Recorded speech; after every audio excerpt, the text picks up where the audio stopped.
Alléluia. Nous prenons dans nos Bibles dans le prophète Agé, dans le lien livre. Qui n'ont pas eu l'habitude de lire jusqu'à là. Voilà, ceux qui ont l'habitude de lire les livres, leur Bible, Agé, c'est avant Zacharie. Zacharie, Malachie, ça c'est les derniers livres de l'Ancien Testament. Voilà, donc si tu commences Malachie, tu viens derrière, tu as Zacharie, après derrière, tu as Agé. Voilà, Agé chapitre 2, le verset 1 à 9. Il est dit, le 21e jour du 7e mois, la parole de l'Éternel sera par Agé le prophète en ces termes. Parle à Zorobabel, fils de Sheltiel, gouverneur de Juda, à Josué, fils de Sadak, le souverain sacrificateur, et au reste du peuple, et dis-leur, quel est parmi vous le survivant qui a vu cette maison dans sa gloire première? Et comment la voyez-vous maintenant? Telle qu'elle est, ne paraît-elle pas comme rien à vos yeux? Maintenant fortifie-toi, Zorobabel, dit l'Éternel, fortifie-toi, Josué, fils de Josadak, souverain sacrificateur, fortifie-toi, peuple entier du pays, dit l'Éternel, et travaillez, car je suis avec vous, dit l'Éternel des armées. Je reste fidèle à l'alliance que j'ai faite avec vous quand vous sortîtes de l'Égypte. Et mon esprit au milieu de vous, ne craignez pas. Car ainsi parle l'Éternel des armées. Encore un peu de temps, et je branlerai les cieux et la terre, la mer et le sec. Je branlerai toutes les nations. Les trésors de toutes les nations viendront, et je remplirai de gloire cette maison. Dit l'Éternel des armées. L'argent est à moi, et l'or est à moi. Dit l'Éternel des armées. La gloire de cette dernière maison sera plus grande que celle de la première. Dit l'Éternel des armées, et c'est dans ce lieu que je donnerai la paix. Dit l'Éternel des armées. On dit Amen. Alléluia. Alors, nous allons parler de la gloire non reconnue de la dernière maison de Dieu. Alléluia. D'accord. Donc, ici, nous parlons de... Sinon, le prophète parle de deux types de maisons. Le premier type de maison est qualifié de première maison.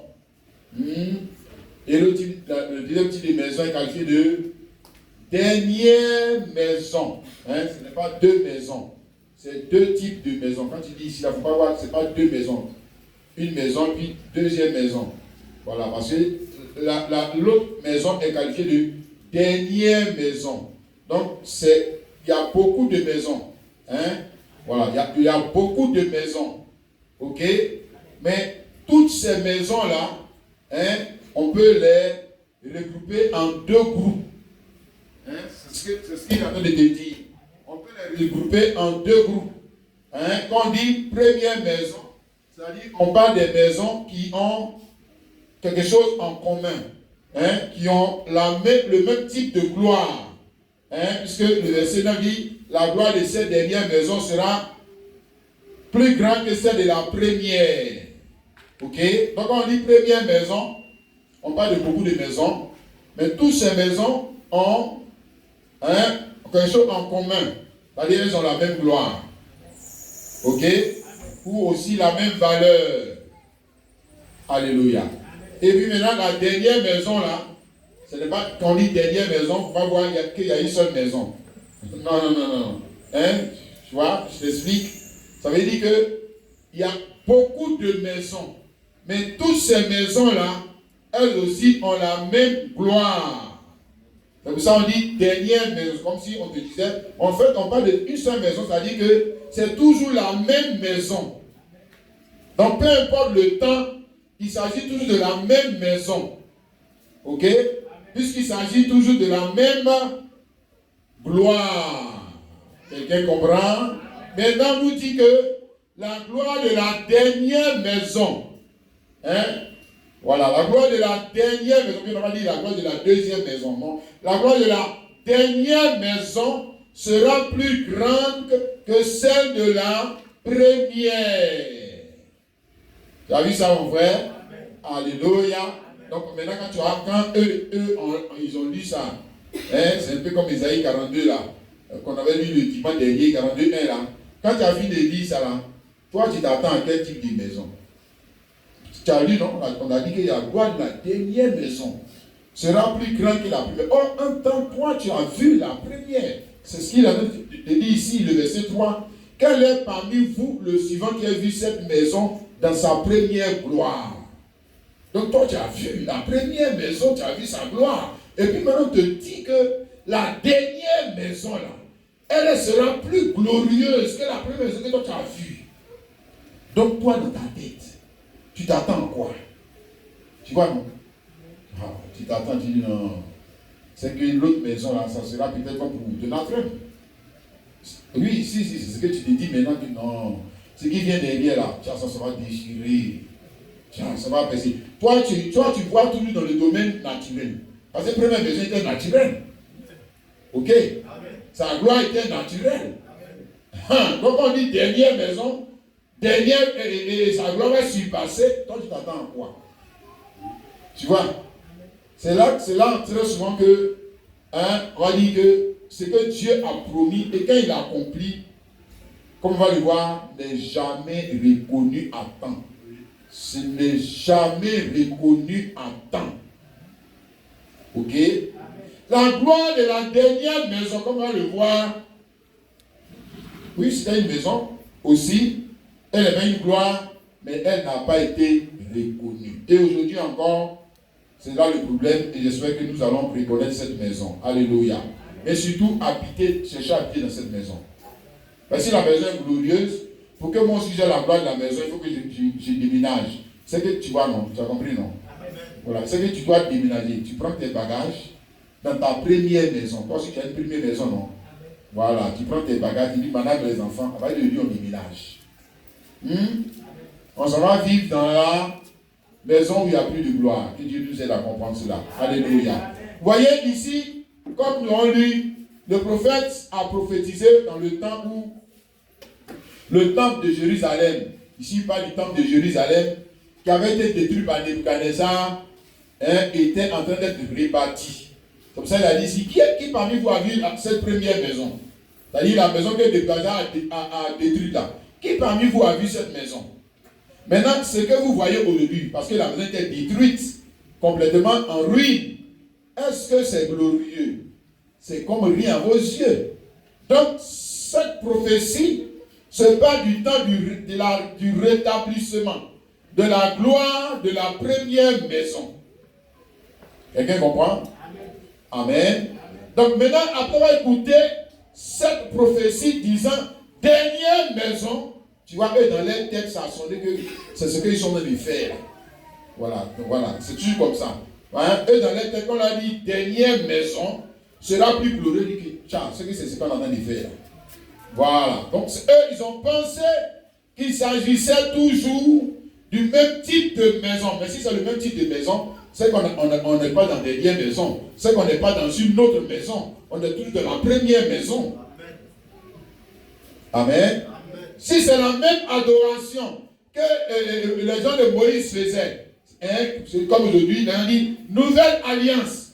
Il a dit nouvelle alliance, non? Et puis après, il a dit.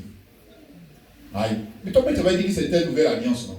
Et puis il m'a dit que non. Moïse a fait ci, Moïse a fait ça. Ah. Mais toi, tu as dit nouvelle alliance, non? Mais tu ne comprends pas ce que toi tu dis. Ouais, c'est ce que Paul a dit. Vers un docteur de la loi, il ne comprend même pas ce que eux-mêmes sont en train de dire. Tu comprends? Si tu dis nouvelle alliance, c'est qu'on s'attend à une nouvelle loi. Il ne faut pas nous ramener dans la première loi. Ok? Amen. Donc les gens s'attendaient à ce qu'il s'agissait de cette maison qu'ils sont de construire. Or Dieu, lui, ne parlait pas de cette maison qu'ils sont de construire parce qu'ils vont construire 1000 fois ces gens de maison. Ils sont toujours dans la première maison. Ils n'ont pas déménagé. Alléluia. Dieu lui parlait de Christ et de l'Église. Mais quelle église? L'église qui est le corps de Christ. Dis Amen. Car quand nous on parle d'église, on ne parle pas de n'importe quelle église. Du moins Dieu lui-même, quand il parle d'église, il ne parle pas de n'importe quelle église. Amen. Il ne parle pas de l'église qui est le bâtiment, n'est-ce pas mon frère, ma soeur? Il parle de l'église qui est son corps. Amen. D'ailleurs, il regarde ici le verset 9, la dernière partie du verset 9, il dit, et c'est dans ce lieu que je donnerai la paix. C'est dans ce lieu que je donnerai le shalom, c'est dans le lieu que je donnerai le salut. La paix, c'est le salut. Pour qui? Toutes les nations. C'est dans cette dernière maison. Alléluia. Qu'il y aura la paix qu'il n'y a jamais eu dans la première maison.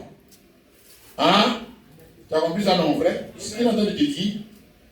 Amen. Donc il ne parlait pas de ça. Parce que même la première maison, si vous lisez par exemple, Nombre 18, le verset 7, vous allez voir que dans la première maison, toi et moi, là, c'est-à-dire nous les nations, le groupe là, même les enfants d'Israël, personne n'avait droit d'entrer dans la première maison. Personne. Et puis après votre retour, tu vas aller chercher la paix là-bas. Il n'y a pas la paix là-bas pour toi. Voilà. La première maison appartenait uniquement aux Lévites. La première maison, c'était la maison où seulement les Lévites pouvaient entrer pour servir Dieu. Les autres là, quand ils rentrent, qui sont enfants d'Israël, quand ils rentrent, ils restent dans les parvis, ils restent dans la cour avec leurs moutons, leurs béliers et leurs boucs, et pour faire le sacrifice, ils restent dans la cour. Essaie de passer le premier voile pour entrer dans la maison. Tu vas voir ce qui va t'arriver. Donc, Dieu lui parlait de Christ et de l'Église qui est son corps. Quelqu'un comprend cela? Actes chapitre 4, le verset 12. Il n'y a de salut en aucun autre, car il n'y a sous le ciel aucun autre nom qui nous a été donné parmi les hommes par lequel nous devions être sauvés. Il n'y a de salut dans aucune autre maison. Alléluia. Amen. Tu as compris ça? Amen. Il y a de paix avec Dieu dans aucune autre maison que dans quelle maison? Alléluia. En Christ Jésus. Amen. En Christ Jésus et l'Église qui est son corps. Nous lisons aussi de Corinthiens chapitre 5, le verset 19, car Dieu était en Christ, réconciliant le monde avec lui-même. Alléluia. Alors que Dieu n'était pas dans la première maison. C'est pourquoi il n'y avait pas la paix de Dieu là. Parce que là où Dieu est, il y a la paix. Tu comprends ça, mon frère, ma soeur? Amen. Donc, nous parlons de cette dernière maison dont la gloire est plus grande que la première. Tu as vu ça, non? Christ est l'Église qui est son corps. Ok? Et la première maison était un type. La première maison, les sacrificateurs de la première maison. Quelqu'un comprend? Amen. Amen. Les sacrifices de la première maison, le sang de la première maison. Alléluia. Amen.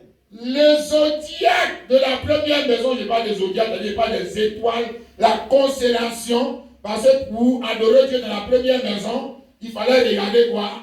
Le temps, mon frère. Voilà, adorer Dieu dans la première maison, il y avait le temps. Tu es d'accord avec ça? Mais pour connaître le temps, il faut regarder quoi? Il faut regarder le ciel. Il faut regarder le ciel. Si, mon frère, il faut regarder les étoiles. Les étoiles qui sont quoi? Qui appartiennent à cette première maison. Ou on va dire que le zodiaque qui appartient à cette première maison. Nous avons ici Nombre chapitre 10, le verset 10. Nombre 10, 10. Oh. Voilà. Il dit, dans vos jours de joie. Dans vos jours de joie. Parce que dans le service de la première maison, ou l'adoration de la première maison, il y avait le jour de joie. Hein? Voilà, tu ne peux pas te lever quand tu dis que je suis content, je vais adorer Dieu. Non, non. Il y avait le jour d'adoration. Amen. Il y avait le mois d'adoration. Il y avait le temps d'adoration. Et pour connaître le temps, bien sûr, il faut regarder le ciel, mon frère. Dans vos fêtes, à vos nouvelles lunes, vous sonnerez des trompettes en offrant vos holocaustes et vos sacrifices d'action de grâce, et elles vous mettront en souvenir devant votre Dieu. Je suis l'Éternel, votre Dieu. Amen. Donc, la première maison, ce que j'essaie de montrer, pourquoi sa gloire ne peut pas égaler celle de Christ et de son Église. Vous n'avez pas dit pourquoi sa gloire n'est pas égale à toi. Parce que tu es Christ et l'Église, non? Hein? Ah bon, tu vois, il faut bien répondre amen. Ah, tu n'es pas sûr que l'Église, tu dis non, l'Église c'est les bâtiments là. L'Église c'est les temples de l'Assemblée de Dieu là. C'est ça qu'on appelle Église. L'Église c'est les temples des catholiques. Voilà. Toi, on t'a ramené, tu n'es pas encore déménagé. Hein. Toi, tu n'as pas déménagé. Hein. Ton pasteur ne t'a pas fait déménager de la première maison pour t'envoyer dans la deuxième. On connaît les habitants de la première maison. C'est ce que je viens de t'expliquer là. Leur manière d'adorer. On connaît. Ok? Et puis on connaît aussi les habitants de la deuxième maison. Donc voilà, leur manière d'adorer, on connaît. Oui. Ils se distinguent, suivis par la connaissance. Ils se distinguent par quoi? Alléluia. La révélation. Qu'ils ont de Dieu. Oui. Tu vois? Or, je t'explique, la première maison était un type. Les adorateurs de la première maison, ils sont une ombre. Amen. Alléluia. Et ils sont une représentation. Amen. Au même titre que le premier Adam même était quoi? Une représentation. Tu sais pas ça? De qui? Hein? Christ et puis toi. Tu sais pas ça? Hein? La première terre était quoi? Une représentation.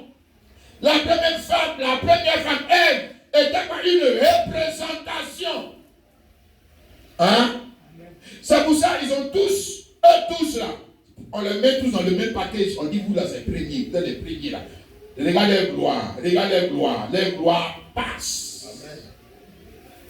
Leur gloire passe. Leur gloire n'est jamais éternelle, jamais de la vie. On ne peut pas les appeler derniers. C'est-à-dire, dernier là, c'est ce qui ne passe pas. Amen. Premier là, c'est ce que tu passes. Hein? Si on dit premier, ça dit qu'on va dire deuxième. C'est que toi, tu es quitté dedans. Toi, tu n'es plus dedans. Mais quand on arrive à dernier, il n'y a plus quelqu'un derrière lui. Il ne passe pas. Amen. C'est pour ça que Dieu aime les derniers. Tu vois, non? Amen. Ouais. C'est pour ça que Dieu lui aime les derniers.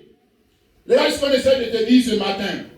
Ici, Hébreux, chapitre 8, le verset 5, il a dit, lesquels, ça dit les gens de la première maison là.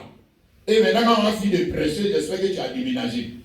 Tu prends tes bagages. Si toi, tu fais partie des gens qui sont dans la première maison, là, tu dis à la femme, à madame et puis les enfants, ah, donc on est encore dans les premières maisons là. Prends tes bagages et puis déménage. Sinon, toi là, nous autres, on va marcher sur tes cendres ici, sur la terre ici. Amen. Il faut rester là. Toi, tu vas disparaître. C'est-à-dire, on ne va plus te voir un jour, on ne va plus te voir sur la terre ici. Même en enfer, on ne va plus te voir. Ouais, ceux qui sont, si, tu vas voir, ceux qui vont rester dans le premier, puis on leur dit, déménagez, venez. Il dit, non, la gloire des premiers est trop doux. La vie des premières maisons, c'est trop doux. On ne veut pas quitter. Il faut rester. Tu vas voir ce qui va t'arriver. Lesquels célèbrent, les gens de la première maison, célèbrent un culte, image, ombre, des choses célestes. Des choses célestes où on va dire des choses de la dernière maison. Parce que la dernière maison, c'est la maison où Dieu lui-même habite. Céleste. Amen. Tu as vu ici dans la maison? Hein, mon frère? Ouais. Selon que Moïse en fit durement averti. Lorsqu'il avait conçu le tabernacle, lorsqu'il avait conçu la première maison, et Est-ce difficile dit de faire tout d'après le modèle qui t'a montré sur la montagne? Donc là, la première maison est une imitation. Et on dit bien le mot même ombre. Regarde bien ton ombre. Si ton ombre là est parfaite, hein? Regarde ton ombre. Et puis tu vas voir de quoi on parle. Les mots sont bien choisis dans les Écritures. Alléluia. Amen. Donc j'ai dit que la première maison et tout ce qui découle, tout ce qui est comme la première maison, même si c'est la gloire d'un homme, la gloire d'une étoile, la gloire d'une femme, c'est destiné à quoi? Passer, ça passe. Regarde, ici, c'est ça qui caractérise. Hein, on dit que première maison, on dit vous là, vous êtes les premiers, mais vous là, vous allez passer. Parce que vous n'avez pas la promesse. La promesse de la vie éternelle n'est pas avec vous. La promesse des choses éternelles, ce n'est pas avec vous. On n'a pas dit que vous n'avez pas dit gloire. Mais votre gloire, là, même toi-même, là, regarde-toi. Le corps dans lequel tu es là, c'est quoi? C'est pas la première maison. Regarde-toi. Il faut te regarder, puis prends tes premières photos. Et puis regarde. Tu n'es pas en train de passer. Ta gloire n'est pas en train de passer. Ta force n'est pas en train de passer. Ton orgueil n'est pas en train de passer. Ta fierté n'est pas en train de passer. C'est le premier là qui est là. Tout ce qui est premier là, il passe, lui il quitte, il va quitter. Hein? Amen. Comme ça, on te dit que déménage, sors de la première maison et de sa loi. Parce que le premier corps, lui, il a sa loi. Sa loi, c'est quoi? Il faut pécher. Mais lui, il aime le péché. Il aime les choses de la terre. Il pense que lui, il est celui. Quand tu parles du ciel, il dit quel ciel. Lui, te dit quel ciel. Quel ciel? Mais quand il est sur la terre ici, ouais. Voilà. Lui, il est chez lui. C'est ça. Deuxième maison, lui, il n'est pas chez lui. 2 Corinthiens, chapitre 7. Le verset. Pardon, chapitre 3. Excusez. Le verset 7 à 9. Or, sur le ministère de la mort, la première personne, le service, on appelle le ministère de la mort. Il n'y a pas la vie là-bas. C'est la mort. Premier corps, au coup d'Ariel. Tu n'es pas fait de mourir. Si. Et le gars, c'est un mort vivant qui est là. Et puis après, on va l'attraper pour le mettre dans la terre là-bas, et puis il va mourir, puis c'est fini. C'est fini. Toute sa gloire là va partir. Il va aller où? On dit quoi? Le ministère de la mort gravé avec des lettres sur des pierres a été glorieux. C'est-à-dire, là, on parle de quoi? On parle du ministère de Moïse, on parle du ministère de la première alliance, on parle des adorateurs de la première maison. Moïse même est dedans. Moïse est dedans. Hein? Voilà, les adorateurs de la première maison, on dit, regardez-les. Leur ministère était glorieux, au point que les filles d'Israël ne pouvaient fixer les regards sur le visage de Moïse à cause de la gloire de son visage, bien que cette gloire fût passagère. Hein? La gloire, c'est-à-dire il est monté devant Dieu. Regardez, il est monté devant Dieu, et puis la gloire de Dieu est venue sur son visage. Mais la gloire de Dieu est venue sur son visage là, ça passe. Amen. Ça passe. Ouais. Hein? Non, mais pas la gloire de Dieu qui passe. Combien de ministères de l'Esprit ne sera-t-il pas plus glorieux? Et si le ministère de la condamnation était glorieux, le ministère de la justice est de beaucoup supérieur en gloire. Et il avait dit ça, là-bas, dans AG 2. Le gars Paul, lui, il a la révélation du Dieu. Quand Dieu a dit ça là-bas, ils ont pensé qu'il parlait des maisons en briques. Ils pensaient qu'on parlait des maisons en briques. Paul lui dit montrer que non, on ne parle pas des maisons en briques. Pas des maisons en briques. On parle de la vraie maison. Alléluia. Amen. Nous avons aussi 1 Jean 2, 17. 1 Jean 2, 17. Qu'est-ce qu'il dit? Et le monde passe. Mais quel monde qui passe? Mais le premier monde. Il faut mettre premier dessus. Nous aussi on appartient à un monde. Voilà, nous on appartient à un monde. Mais nous on appartient au dernier monde. Voilà, nous on est toujours les derniers. Nous on vient dernier. Il n'y a pas de souci. Prenez les premières places. Vous allez passer. Non, on veut prendre les dernières places. On va rester. Allez, courez prendre les premières places. Courez prendre la première gloire. La première renommée. Paraissez en premier. Allez, gloire, c'est ce qui paraît. Gloire ne peut pas cacher. Gloire, c'est ce que se voit. Cherchez à apparaître en premier. Vous allez passer. Oui, c'est ça qu'il a besoin de dire. Cherchez à avoir la renommée en premier. Vous allez passer. Ouais. Ouais. Cherchez à vous glorifier en premier. Vous allez passer. Vous allez tous passer. Pourquoi? Parce que Dieu, dans sa création, n'a pas promis l'éternité, la gloire éternelle à la première maison, pour ne pas dire au premier monde. Non. Dieu, en créant, il a promis l'élévation, la gloire au dernier monde. Ceux qui vont habiter le dernier monde. On dit que le monde passe, sa convoitise aussi. Son orgueil aussi. Ses stars aussi. Ses rois aussi. Tout ce qui cherche cette gloire passe. Il passe. Mais celui qui fait la volonté de Dieu demeure éternellement. Mais comment il va faire la volonté de Dieu s'il ne rentre pas dans la maison? Il ne peut pas rester dehors. Voilà, s'il reste dehors, ça, il ne peut pas faire la volonté de Dieu. Ouais. Tu me comprends, mon frère? Alléluia. Ici, nous parlons de la dernière maison. Ici, Jean, chapitre 2, regarde le caractère de la dernière maison. Regarde. Jésus leur répondit, détruisez ce temple et en 3 jours je le relèverai. Ouais.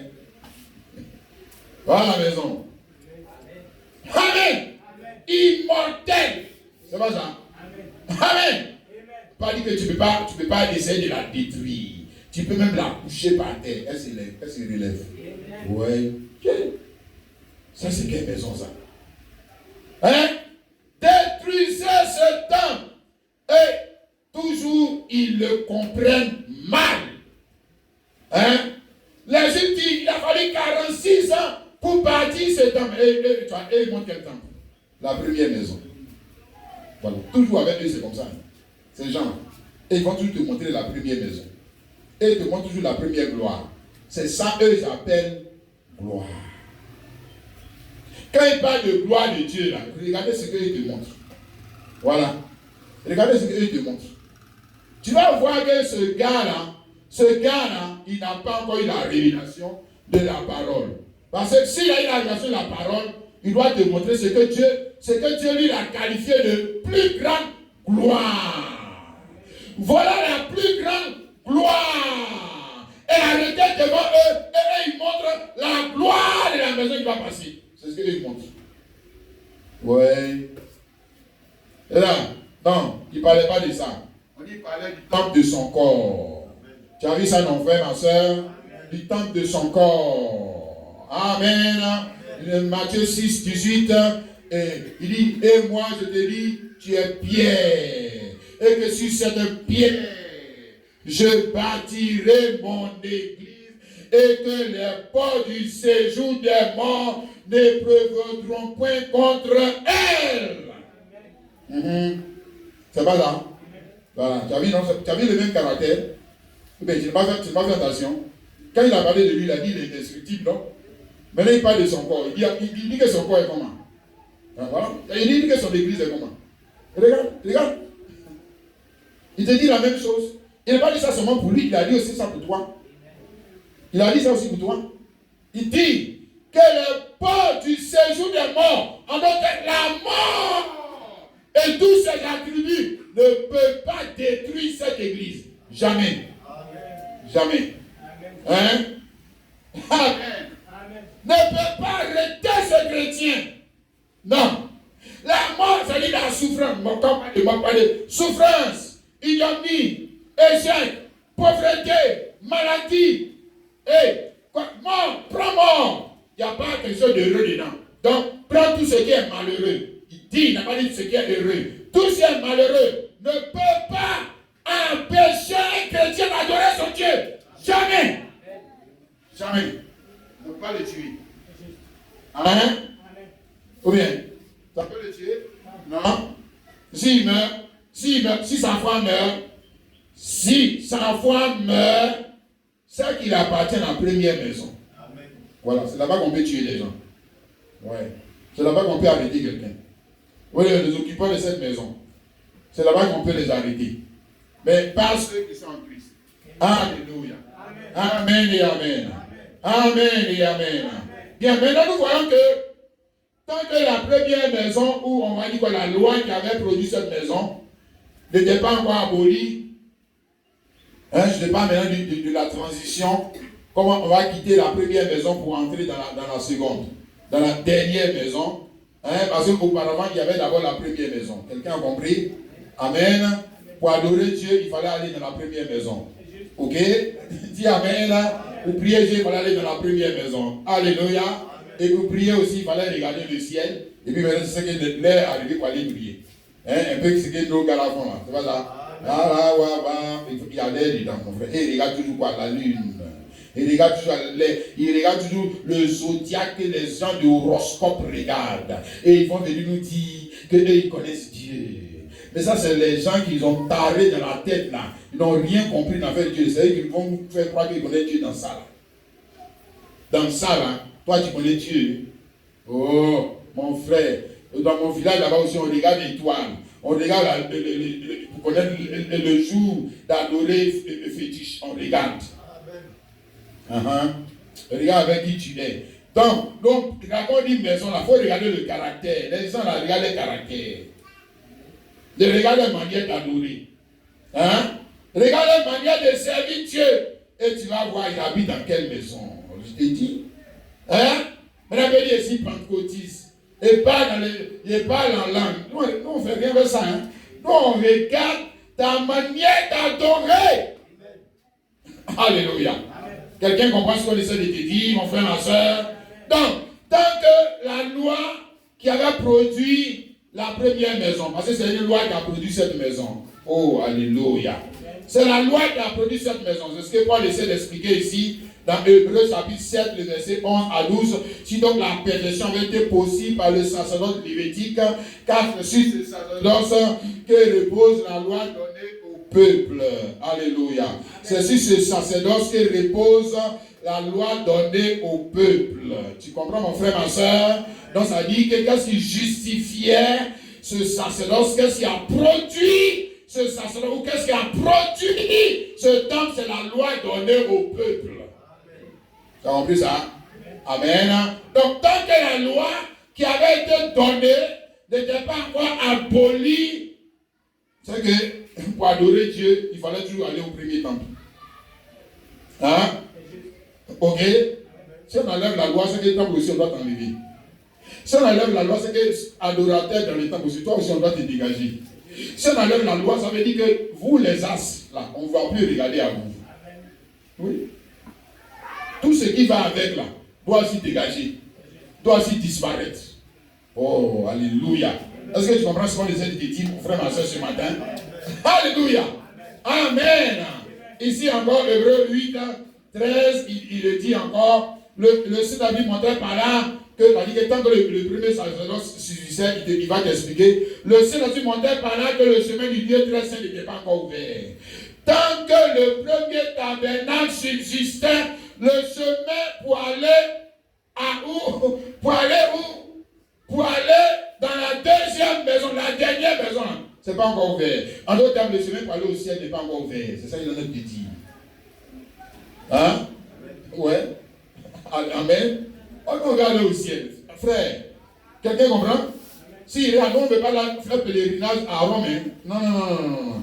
Nous, ce qui nous intéresse, pas pour aller faire pèlerinage à Rome. C'est pas pour aller faire pèlerinage en Arabie Saoudite. C'est pas pour aller faire pèlerinage à Jérusalem. C'est pas ça qui nous intéresse. Nous, on veut aller au ciel. Alléluia. Et il te montre pourquoi il était impossible tant que la première maison subsistait pour aller, parce que la loi qui justifiait cette maison n'était pas encore accomplie ou abolie. Oh, Amen. Maintenant, nous avons vu ce que Jésus avait dit la fois dernière. Ici, on va revenir. Matthieu chapitre 5, on fait peut-être une petite révision. Matthieu 5, 17, il dit, ne croyez pas que je suis venu pour abolir la loi ou les prophètes. Je suis venu non pour l'abolir, mais pour l'accomplir. Amen. Pour abolir, non, mais pour pas abolir la loi, parce que la loi existe toujours. Mais nous sommes passés de la loi de la première maison à la loi de la dernière maison. C'est ça qu'il est en train de dire. Hein. Il n'est pas en train de dire que faites ce que Moïse a dit de faire. Hein. C'est pas ça qu'il est en train de dire. Voilà. Donc, comprends bien le jeu de mots qu'il utilise ici. Hein? Je ne suis pas venu l'abolir, je suis venu l'accomplir. Mais quand il accomplit, c'est pour que tu ailles où maintenant? C'est pour que tu ailles dans quelle maison? C'est pour que tu ailles dans la dernière maison maintenant. Amen. Et on ne peut pas dire dernière maison. Si on vient faire la même chose que la première, c'est qu'on n'a pas déménagé. C'est qu'on n'a pas déménagé. C'est que Dieu lui-même, tu dis quoi même? Première maison, dernière maison. Et puis on fait encore les mêmes choses. Non, c'est que Dieu toi-même, tu ne sais pas de quoi tu parles. Tu ne sais pas de quoi tu parles. C'est que toi, tu es dans la confusion, quoi. Non, c'est dans ta tête là-bas que la confusion se trouve. Hein. Dieu lui sait de quoi il parle. Hein, tu as compris? D'accord. Il dit ici, il est venu abolir la loi et les prophètes par son sacrifice. Amen. Amen. Alléluia. Par son sacrifice. Ok? Nous avons le pardon des péchés et nous avons aussi quoi? La délivrance. Alléluia. La délivrance de l'ancienne loi. Hein, du cul de l'homme. Regardez, frère. Toi, tu es juif là. Chaque année, tu dois payer transport pour aller à Jérusalem. Regarde cette difficulté qu'on a mise sur ta tête. On dit qu'on t'a appelé venir adorer Dieu et on ne te décharge pas, on te charge. Et les gens appellent ça adorer Dieu. Oh, aïe. Moi, mais je n'ai même pas l'argent pour aller dans mon village. Puisque je suis dans votre religion, dans l'année, 3 fois par année, je dois me rendre à Jérusalem. Regarde la charge. Regarde la charge. Et quand cet adepte, ce disciple religieux, quand il fait ça, il revient et puis il porte son adja ou bien son, comment on l'appelle là, il a la gloire dedans. Il a la gloire dedans. Qui t'a dit ici, qui était à Jérusalem. Mais à Jérusalem, on t'a dit qu'il n'y a pas de tombeau là-bas. On n'enterre pas les gens là-bas. Où tu es allé là, on enterre les gens là-bas. Toi aussi, on va t'enterrer. Nous, on va aller dans l'endroit où on n'enterre pas les gens. C'est-à-dire, ça c'est le culte religieux qui met l'homme en avant et non Dieu en avant. C'est l'homme qui est glorifié. Mais regardez là, quand ils reviennent, qui est glorifié? Oui. Mais les autres même qui sont pas partis, et lui le voit comme un saint homme, comme s'il y avait des pécheurs où là où il est allé là. Comme si les gens pêchaient là-bas. Tu vois, les gens pêchent les pieds là-bas, même mieux qu'en Côte d'Ivoire. Mais le fait que lui il est parti là-bas, il est revenu, il se prend pour un saint homme. Aïe. Donc c'est comme ça qu'on devient saint. Ouais. Regarde, les gens ne comprennent pas Dieu là. C'est là qu'ils rentrent dans des bizarreries comme ça. Hein? Regarde, il dit, il est venu accomplir, n'est-ce pas? La loi et les prophètes, parce que la loi et les prophètes parlaient de lui, son sacrifice. Alléluia. De sorte que quand il a accompli la loi et les prophètes, c'est pour nous amener dans un lieu meilleur.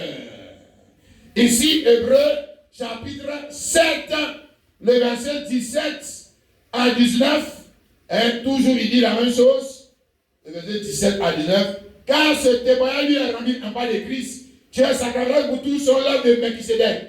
Il a ainsi abolition d'une ordonnance antérieure à cause de son impuissance et son inutilité, car la loi n'a rien amené à la perfection. La loi de Moïse va jamais rendre quelqu'un parfait. Jamais. Comme on le voit, surtout pour l'adoration de Dieu. On dit que sa gloire là, n'était pas celle de la prière, pardon, celle de la dernière. Ça veut dire que sa gloire là, c'est une gloire qui ne peut pas te permettre de connaître de connaître véritablement Dieu. On va y arriver. Gloire, c'est ça. Ça dit gloire, c'est l'éclat. Son éclat. Hein? Gloire parle aussi de la connaissance que nous avons par rapport à quelque chose. La gloire, c'est ce qui va nous illuminer. Hein? Pour voir bien quelque chose. Tu as compris? On dit que c'était inutile. Inutile. D'ailleurs, même c'était un problème. Hein? La loi n'a rien amené à la perfection. Alors il y a eu une introduction d'une meilleure espérance par laquelle nous nous approchons de Dieu. Il y a eu maintenant introduction, donc abolition, ok? Alléluia, de la loi qui justifiait la première maison, les sacrificateurs, l'horoscope, hein? Ou les zodiacs de la première maison. Et puis maintenant il y a introduction. Alléluia. J'aime ça, mon frère, ma soeur. Il introduit quelque chose de meilleur. Quelque chose de plus glorieux. Quelqu'un saisit? Galates chapitre 3, le verset 23 à 25. Il dit, avant que la foi ne vînt, nous étions enfermés sous la garde de la loi et de tout ce qui allait avec cette loi. Le temple de cette loi, les sacrificateurs de cette loi, les prophètes de cette loi, les sauveurs de cette loi. Et puis quoi? Les étoiles même de cette loi. Ouais, parce qu'il faut regarder aussi les ciels. Ouais, et tout cela font partie. Cette même famille. Hein? Voilà. En vue de la foi qui doit être révélée. Ainsi, la loi a été comme un pédagogue. La loi et tout ce qui va avec cette loi a été comme un pédagogue pour nous conduire à Christ. Ah, tu as vu maintenant, non? Alléluia.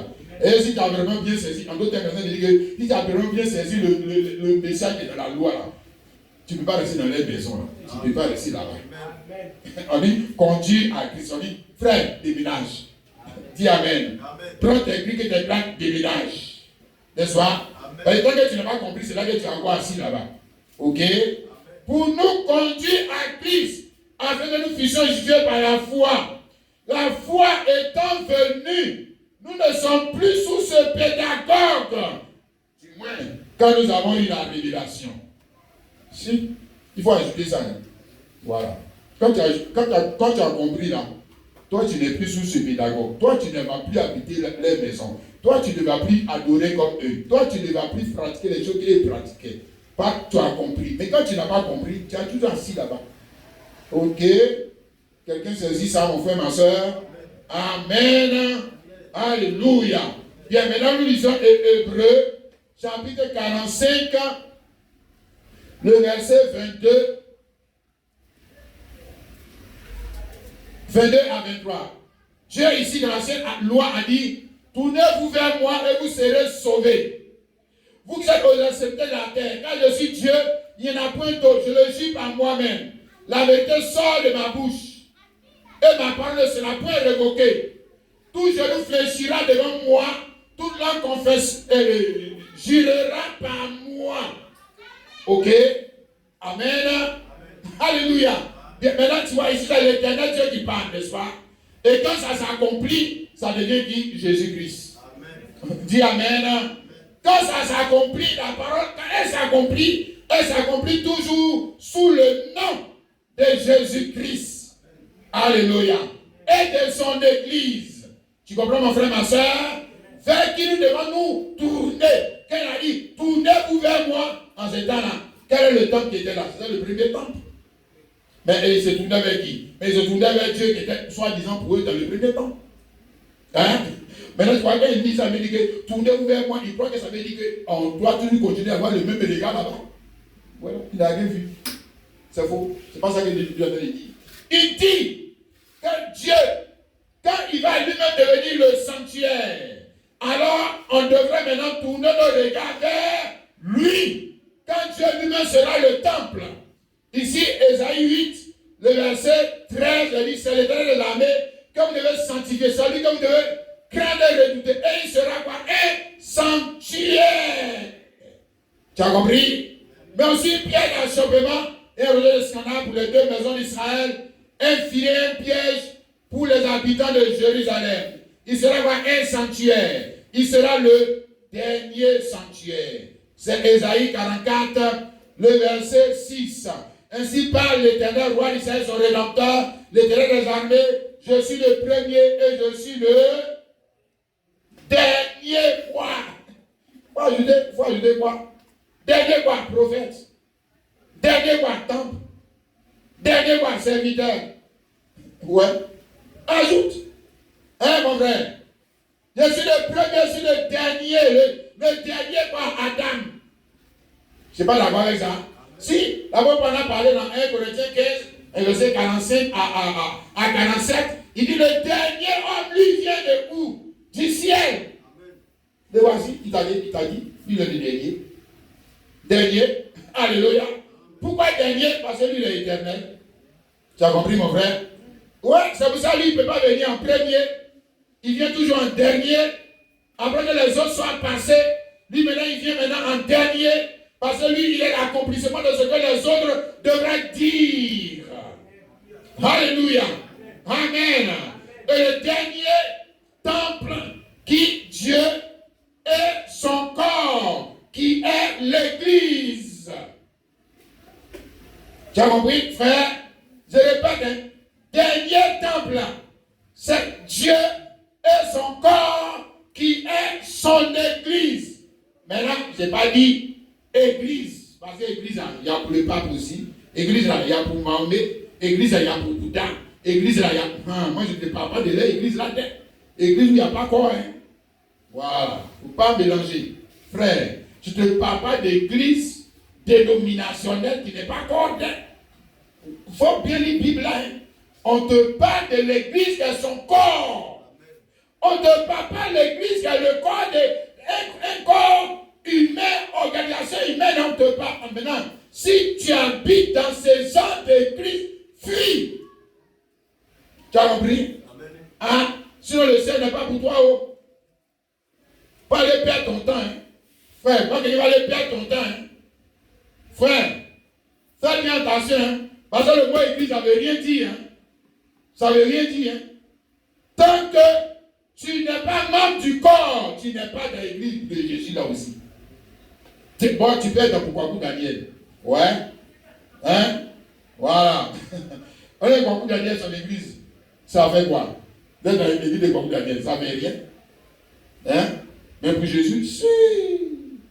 Maintenant, si tu es dans pour Jésus, c'est que tu es un membre du corps. Ça veut dire que tu es censé exprimer non plus toi tes sentiments. Tu exprimes les sentiments de celui qui est ta tête. Toi-même, là, toi-même, ton pied, là, exprime. Tu as déjà vu un pied qui dit, moi, je vais aller là, pendant que toi, tu dis, allons là. Tu as déjà vu ça? Tu as déjà vu un bras qui veut aller où lui veut, pendant que la tête dit, fais ci. Quand tu commences à faire les choses qui sont toi-même, tes propres sentiments, je dis, pose-toi la question si tu es dans l'église depuis Jésus là aussi. Tu es dans Jésus là aussi. Parce que pour Jésus, il s'agit de gens qui sont quoi? Membres de son corps. Ça veut dire beaucoup de choses, hein, frère. Ça veut dire que dans le jour, comme allons-nous connaître les pensées de Jésus? Mais regarde le corps. Hein? S'il est fâché, comment tu vas savoir que moi, Kwaku Daniel, qui est à l'intérieur, l'homme d'esprit qui est à l'intérieur, comment tu vas savoir qu'il n'est pas content? Mais regarde son corps, regarde son visage, tu vas voir. Mais écoute ses paroles, tu vas voir. Regarde sa façon de faire, tu vas voir. Mais il y a quelque chose qui est visible qui va te faire voir l'invisible. L'invisible, c'est le sentiment. Le sentiment, lui, il est invisible. Ok? Maintenant, le visible, il va te rendre visible le sentiment. Ok? Amen. Donc, toi et moi, aujourd'hui, nous sommes censés rendre visible les sentiments de Christ. Le jugement de Christ. C'est pourquoi aucun homme ne peut connaître Jésus-Christ s'il ne rencontre pas un membre du corps de Christ. Jamais il va connaître Jésus. Jamais. Jamais. Il n'a qu'à aller dans son école théologique, c'est son problème. Il va se perdre, aller à l'enfer, c'est tout. Éphésiens 1, le verset 22 à 23. Il a tout mis sous ses pieds. Il a donné pour chef suprême à l'Église. Il est le chef suprême de l'Église. La tête. Le grand commandant en chef. Chef suprême, ça veut dire qu'il y a d'autres chefs. Mais lui, il est le chef suprême. Voilà ce que ça veut dire. Chef suprême, ça veut pas dire qu'il est le seul. Non, il y a d'autres chefs. Hein? Alléluia! Par exemple, les apôtres sont chefs.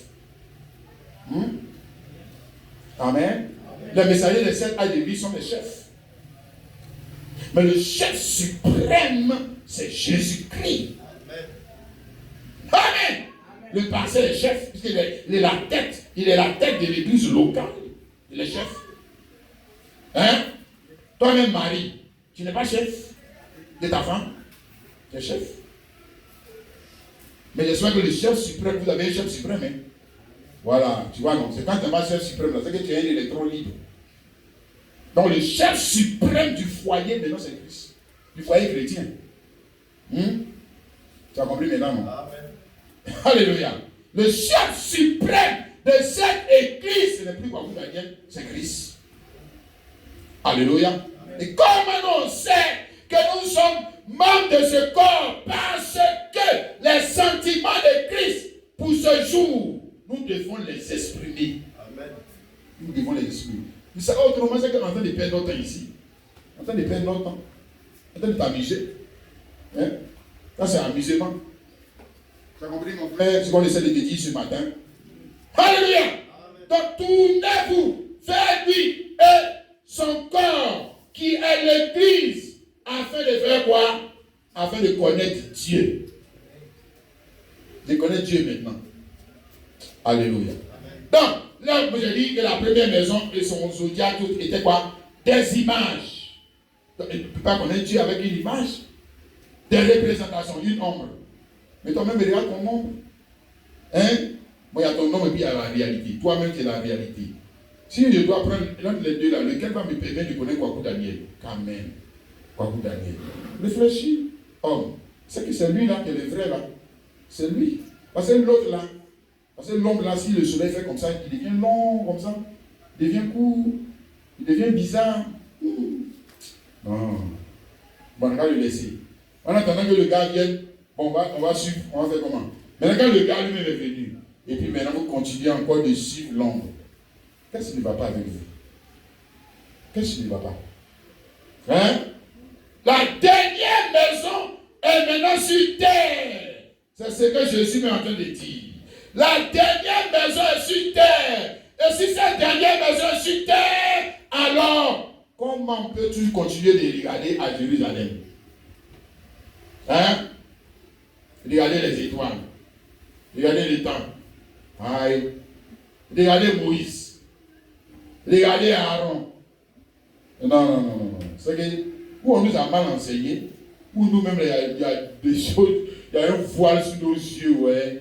Mais on ne voit pas bien. C'est pas ça? Hein? Le frère et la soeur. Alléluia. Amen. Donc on doit bien voir. Et ce matin, nous sommes là pour faire bien voir les choses. Amen. Dis Amen. Ce qu'on ne pouvait pas bien voir avec l'ancien temple, on doit pouvoir le voir avec le nouveau temple. Quelqu'un a compris? Amen. Dis Amen. Avec les nouveaux sacrificateurs. Tu es sacrificateur? Dis Amen. Amen. Mais tu fais partie de la constellation du zodiaque. Amen. De Dieu. Tu fais partie des étoiles. Amen. Tu dois briller la gloire de Christ sur la terre. Tu ne sais pas ça. Tu ne sais pas qui tu es. Hein? Alléluia. Amen. Tu fais partie du temple. Dis Amen. Amen. Tu fais partie du nouveau temple. La dernière maison. Amen. Mais c'est une maison vivante. Dis Amen. C'est une maison avec des pierres vivantes. Je te répète, c'est une maison avec des quoi? Des pierres quoi? Vivantes. Amen. Des pierres vivantes. L'ancienne maison, c'est une maison avec des pierres mortes. Hein? Alléluia. Maintenant, la dernière maison, c'est une maison avec des pierres, quoi? Vivantes. Alléluia. Pierre vivante, ça veut dire quoi? Ça veut dire parole vivante. Hein? Tu vois pas ça? Les frères, la soeur. Amen. On voit ici 2 Corinthiens 3, le verset 2 à 3. C'est vous qui êtes notre lettre, écrite dans nos cœurs, comme connue et lue de tous les hommes. Vous êtes manifestement une lettre écrite par notre ministère, non avec de langue, mais avec l'esprit du Dieu vivant, non sur des tables de pierre, mais sur des tables de chair, sur les cœurs. Tu as vu ça? Amen. D'accord, regarde, frère, ici dans, le psaume 119. Le psaume 119, je vais te montrer quelque chose en relation avec toi. Le verset 89 dit: a toujours éternel, ta parole subsiste dans les cieux. A toujours éternel, ta parole subsiste dans les cieux. Donc la parole de Dieu, mon frère Bernard essaie de nous expliquer. La première Bible, c'était le zodiaque. Donc la parole est écrite dans les cieux. La parole est écrite dans les cieux. On parle de la parole écrite dans les cieux, on ne parle pas de Dieu lui-même. On parle des astres. Tu as compris, mon frère? Des astres qui sont quoi? Un reflet de la gloire de Dieu. Alléluia! Parce que c'est les astres qui nous éclairent. En fait, qui sont un type du reflet de la gloire de Dieu. Amen. La parole, première est écrite dans les cieux. 2, frère Brandy, que la parole, 2 est écrite dans les pyramides. 3, la parole est écrite maintenant dans un livre. Amen. Maintenant, dernière maison là. Tu vois la dernière maison? Ce qu'on a vu tout à l'heure, dans 2 Corinthiens chapitre 3, verset 2 à 3. La dernière maison, c'est la parole vivante. Tu me saisis, mon frère? C'est les hommes et les femmes qui sont des pierres. Mais des pierres sur lesquelles on a écrit la parole, non plus sur des pierres mortes, mais dans leur cœur. Donc à partir de cet instant, les pensées de leur cœur sont celles de la parole. Parce que la parole est écrite dans leur cœur. Oh, alléluia. Il devient la parole vivante. Et ça, frères et sœurs, et la parole vivante a plus de gloire, il y a plus de gloire, il y a plus de gloire. La parole vivante a plus de gloire que le soleil. Tu ne sais pas ça? Que le soleil, que la lune, que les étoiles. Amen. Alléluia. Amen. Parce que la parole vivante permet à l'homme de mieux voir ce que Dieu dit de voir, ou ce que Dieu veut faire, ou ce que Dieu veut dire. Parce que là, il y a un homme qui exprime les sentiments et la pensée de Dieu. Amen. Oh, alléluia. Amen. Alléluia. Amen.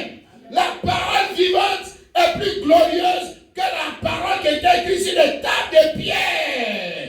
Et même la parole que Dieu lui-même a écrite de lui-même sur les tables données à Moïse, la parole vivante est plus glorieuse que l'écriture de Dieu. On t'a pas dit amen parce que tu te dis, mais c'est pas vrai. Comment Dieu a écrit quelque chose sur table de pierre, puis moi je suis plus grand que ces choses. Vous voyez? Mais ce n'est pas le même Dieu qui a écrit sur ton cœur. Amen. Voilà. Ce n'est pas le même Dieu qui a écrit sur ton cœur.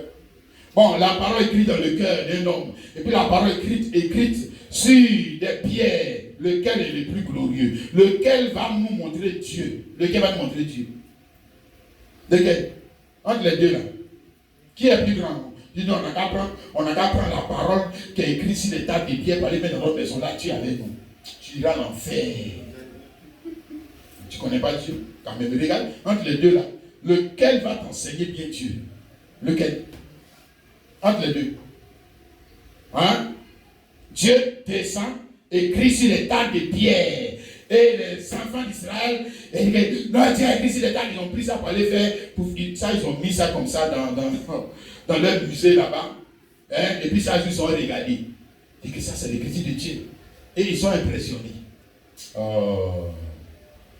Voilà, ça c'est la religion. Ça, c'est n'importe quoi qui les impressionne.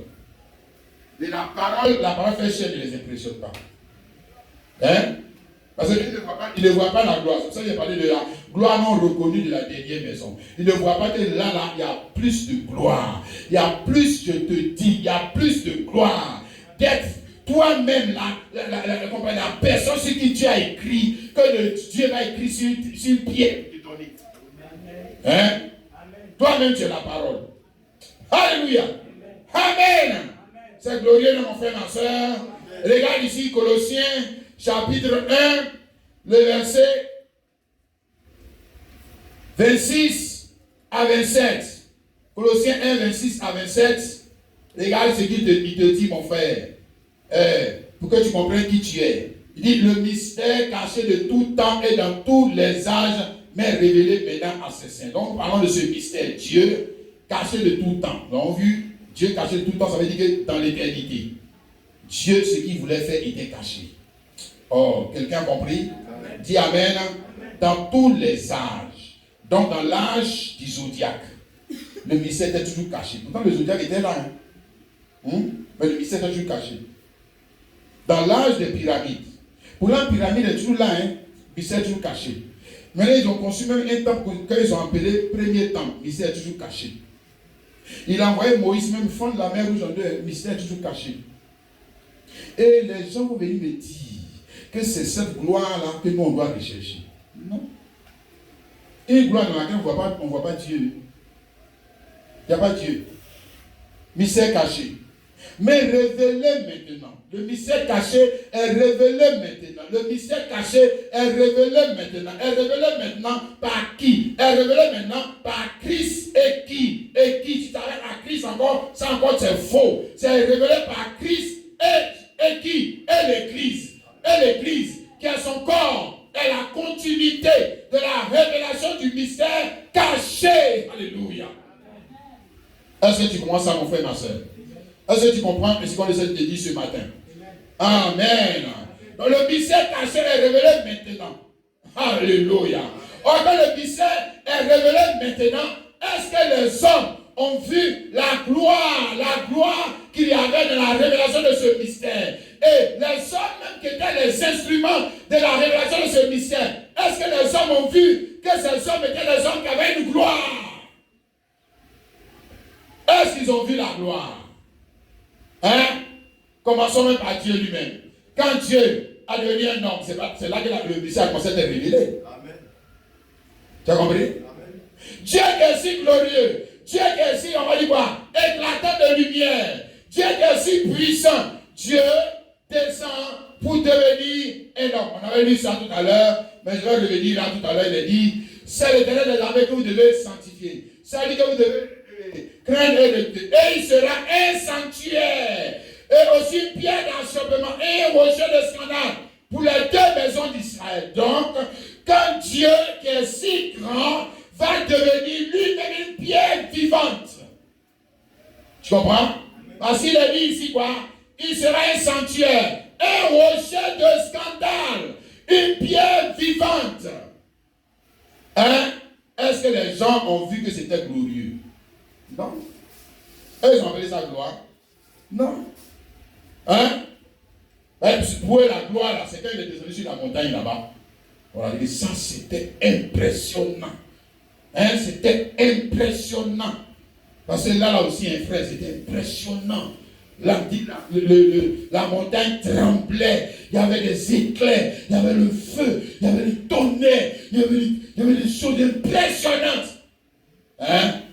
Ils ont dit la gloire de Dieu est descendue. N'est-ce pas ça? Amen. Bon, ici maintenant, le voici, il descend, c'est un simple homme de environ 30 ans. Il n'a pas de garde du corps. Il a une seule chemise, une seule robe. Et ils ont dit que ce n'est pas glorieux. Il n'y a pas de gloire dedans. Mais pourtant, c'est vrai la gloire. Amen.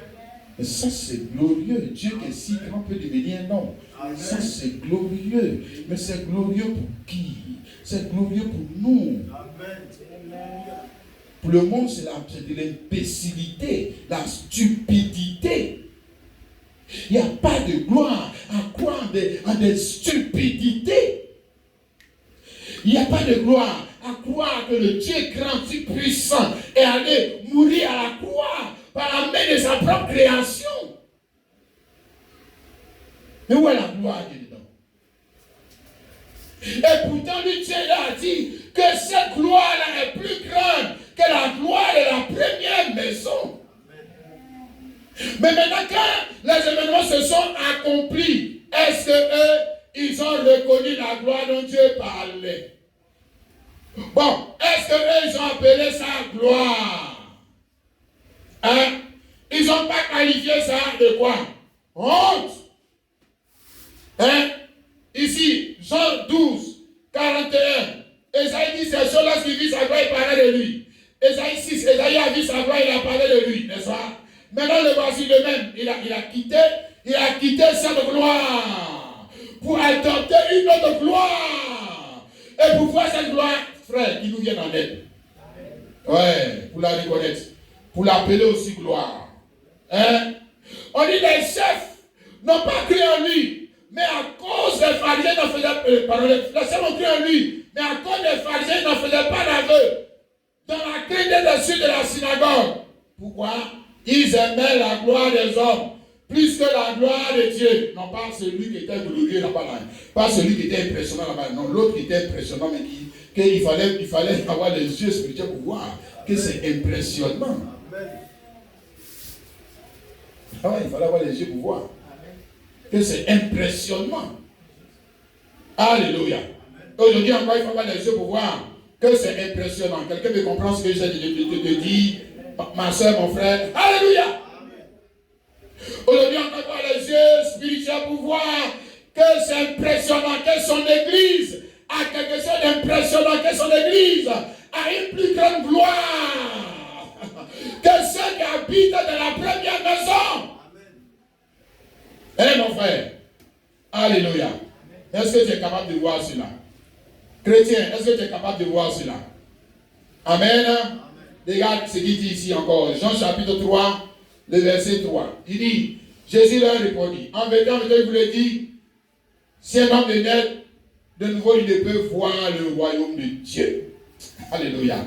Il ne peut voir la gloire de la dernière maison. Le royaume de Dieu, là, c'est la dernière maison. Amen. Tu as compris, non? Amen. Alléluia.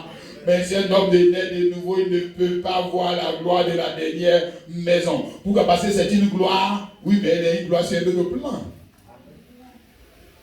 Yeah, c'est toujours gloire. Dis Amen. Si c'est toujours gloire, c'est toujours renommé, c'est toujours quelque chose d'éclatant, c'est toujours quelque chose d'excellent, c'est toujours quelque chose qui dépasse, qui surpasse la connaissance humaine. Mais il faut être sur le plan, même plan que Dieu, pour voir. Alléluia. Verset 5 encore, il dit, en vérité, je le dis, si un homme est d'eau et d'esprit, il ne peut entrer dans le royaume de Dieu. Donc, pour qu'il puisse entrer dans le royaume de Dieu, il faut qu'il puisse d'abord voir. N'est-ce pas? S'il peut venir à l'église et ne voit, il ne voit jamais. Hein? Ce matin, si nous de parler là, est-ce que tu vois la gloire? Hein? Ben tu vois, donc, si je dansais comme un combien comme ça, je poussais la chose là, je sautais comme ça, tout ça, roulais les fils comme ça, j'allais croire. J'allais croire que là, Dieu est rentré dans Daniel. Ça, Dieu est rentré ici. Quand on a fait le culte, Dieu était là. C'est toi-même, tu es combien? Tu habites encore la première maison. Et les gens qui habitent encore la première maison, il faut ces choses comme ça pour qu'ils voient que la gloire est là. Si. C'est pour ça qu'il faut se retrouver avec les féticheurs pour adorer. Et ils appellent ça église. Non, ce n'est pas église. Vous êtes des combien? Hein? Alors vous êtes des combien? Parce que Jésus-Christ là, lui-même il était rempli de l'esprit jusqu'à sans mesure. Mais jamais il n'a tremblé pour prêcher. Jamais. Hein? Il n'a jamais fait ça pour prêcher. Jamais. Il prêchait, Dieu clair, il prêchait. Parce qu'il s'agit d'exprimer les sentiments de quelqu'un d'autre qu'on appelle Jésus-Christ. Amen. Dis Amen. Bien maintenant, il nous dit ici que quand pour entrer dans ce royaume, il faut naître de nouveau. Quelqu'un me comprend? Dis Amen. Et donc quand je suis né de nouveau, c'est ça, ça dit que c'est que je suis sorti de la première maison pour rentrer dans la dernière maison. C'est ce que notre te dit. Parce que naître de nouveau, ça veut dire quoi? C'est que je suis passé d'une maison à une autre. Naître de nouveau, ça ne veut pas dire que je viens maintenant à l'église. Non. Ça veut dire que j'ai changé de maison. Alléluia. Mais j'ai changé aussi en même temps de quoi? De direction. Alléluia. J'ai changé la manière d'adorer. Alléluia. Mais j'ai changé aussi de loi. Parce que je n'appartiens plus à l'autre maison et sa loi. J'appartiens maintenant à la dernière maison et sa loi. Ça veut dire aussi que j'ai changé de monde. C'est ça? Amen. Tu ne peux pas habiter dans les deux mondes en même temps. Ou bien tu habites avec les gens de la première maison, ou bien tu habites avec les gens de la dernière maison. Or, pour entrer dans la dernière maison, il y a une porte, il y a un passage qu'on appelle nouvelle naissance. Amen. Nouvelle naissance. Alléluia. Donc, nouvelle naissance, Jean dans la deuxième maison et son culte. Jean dans la deuxième maison et son zodiaque. Hein, tu as compris? Oui. Alléluia. Donc, je passe d'une influence première maison, et j'étais sous quelle influence? Influence de la loi, influence des choses temporelles, et mes choses non temporelles. Hein? On a adoré Dieu, ils vont regarder le temps. Hein? C'est ça qui régit leur vie, leur calendrier. Alléluia. Parce que les gens qui sont encore dans Paquinou, Pentecôte, fête de Noël, voilà. Et ils sont dans la première maison. Ça, c'est les gens de la première maison. Voilà. Et ils attendent une année pour fêter la mort à de Jésus. Ils attendent une année pour fêter la naissance de Saint-Esprit. Ils attendent une année pour fêter, et ils ont choisi même une année pour fêter la naissance de Jésus. Et mais ça aussi, on fait ça avec Fouet Boigny, on fait ça aussi avec Mohamed, on fait ça aussi avec tous les gens là. C'est que vous habitez tous dans la même maison. Maintenant, vous nous dites nous que vous êtes des chrétiens. Non. Vous habitez dans la même maison. Regardez comment vous adorez. Regardez le temps dans lequel vous vous êtes pour adorer. Montre que vous n'êtes pas sous l'influence. Vous n'êtes pas sous l'influence du Dieu de la dernière maison. Vous êtes toujours sous l'influence des choses naturelles. Regarde, frère. Alléluia. Amen. Mais c'est pas qu'on est dans l'horoscope là, hein. Je suis sur quel signe? Je suis lui qui dit. Non, on n'est pas. Nous étions nés sous le signe. Maintenant, nous sommes nés sous le bon signe. Regarde, nous sommes nés sous le bon signe. Le bon signe, c'est qui? Mais c'est Dieu lui-même. L'as principal de la dernière maison. C'est pas ça, hein? Alléluia. Amen. L'as principal de la dernière maison, c'est qui? Dieu lui-même. C'est notre as. Alléluia. Et nous sommes nés de nouveau pour être conduits non plus par le soleil. Regardez. C'est plus le soleil, c'est plus la lune, c'est le plus Sagittaire, machin. Non. Qui nous conduit? L'as principal. De quelle maison? De la dernière maison. C'est Dieu. C'est Dieu lui-même. Dis Amen. Qui nous guide par son éclat. Quelqu'un comprend? Tu dis Amen. Ici dans le livre d'Apocalypse, chapitre 21, il a dit, verset 22, je ne dis point de temps dans la ville, car le Seigneur Dieu lui-même est son temple. Nous avons vu ça dans le soir. Alléluia. Ésaïe 8, le verset 13 à 14. Je serai un sanctuaire. Le Seigneur Dieu lui-même est le temple. Quelqu'un comprend? Amen. Non seulement il est le temple, mais il est la pierre principale du temple. Amen. Alléluia. Ce n'est pas tout, hein. Il est l'as principal du temple. Hein? C'est ça?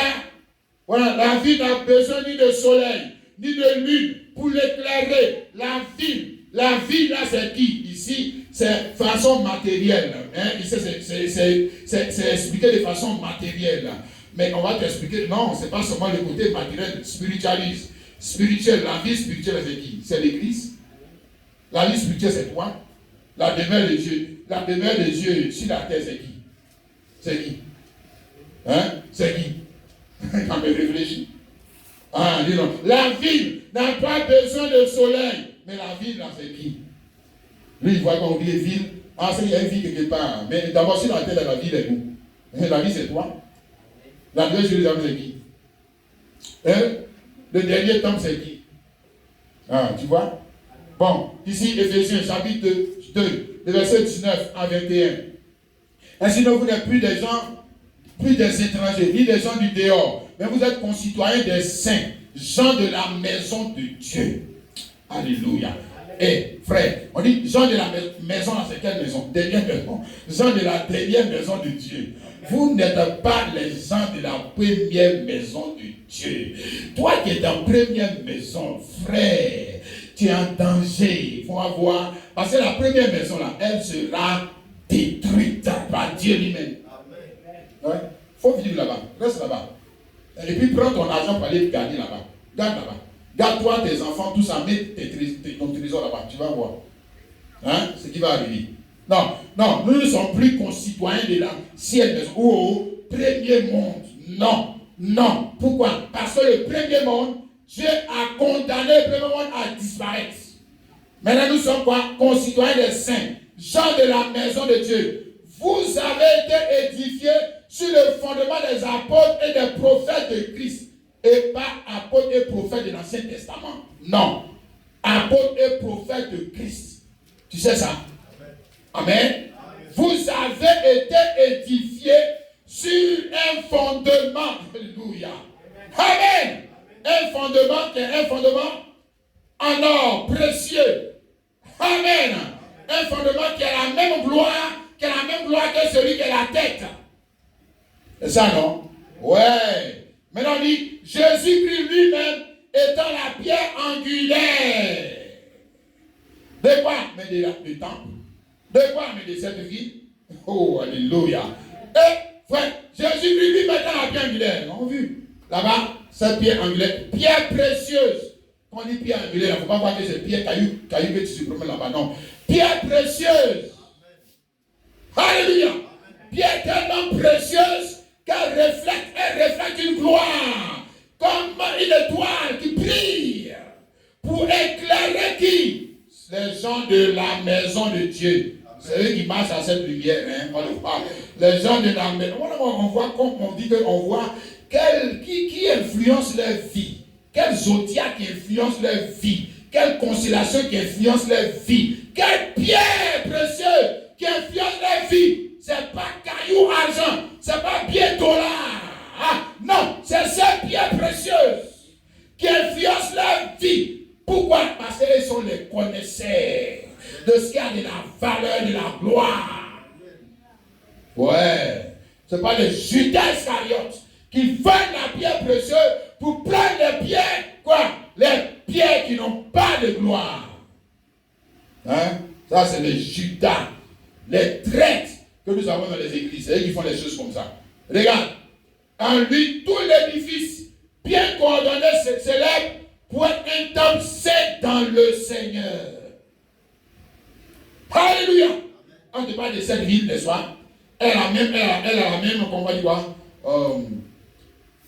Elle a la même forme pyramidale que ce temple dont on va parler ici. Regarde, hein? Apocalypse chapitre 21, le verset 23, la vie n'a plus besoin de soleil. Hein? Et si la vie n'a plus besoin de soleil, ça veut dire que la lune ne regarde pas le soleil pour adorer Dieu. Non, la ville ne regarde pas la lune pour adorer Dieu. Mais ça, c'est les gens là. Et bien la lune est sortie. C'est le temps de faire carême. Voilà, les gens de la première version là. Les voici. Ouais. C'est le temps de faire carême parce que bientôt on va rentrer dans Pâques. Vous les voyez, non? C'est pas ça. Hein?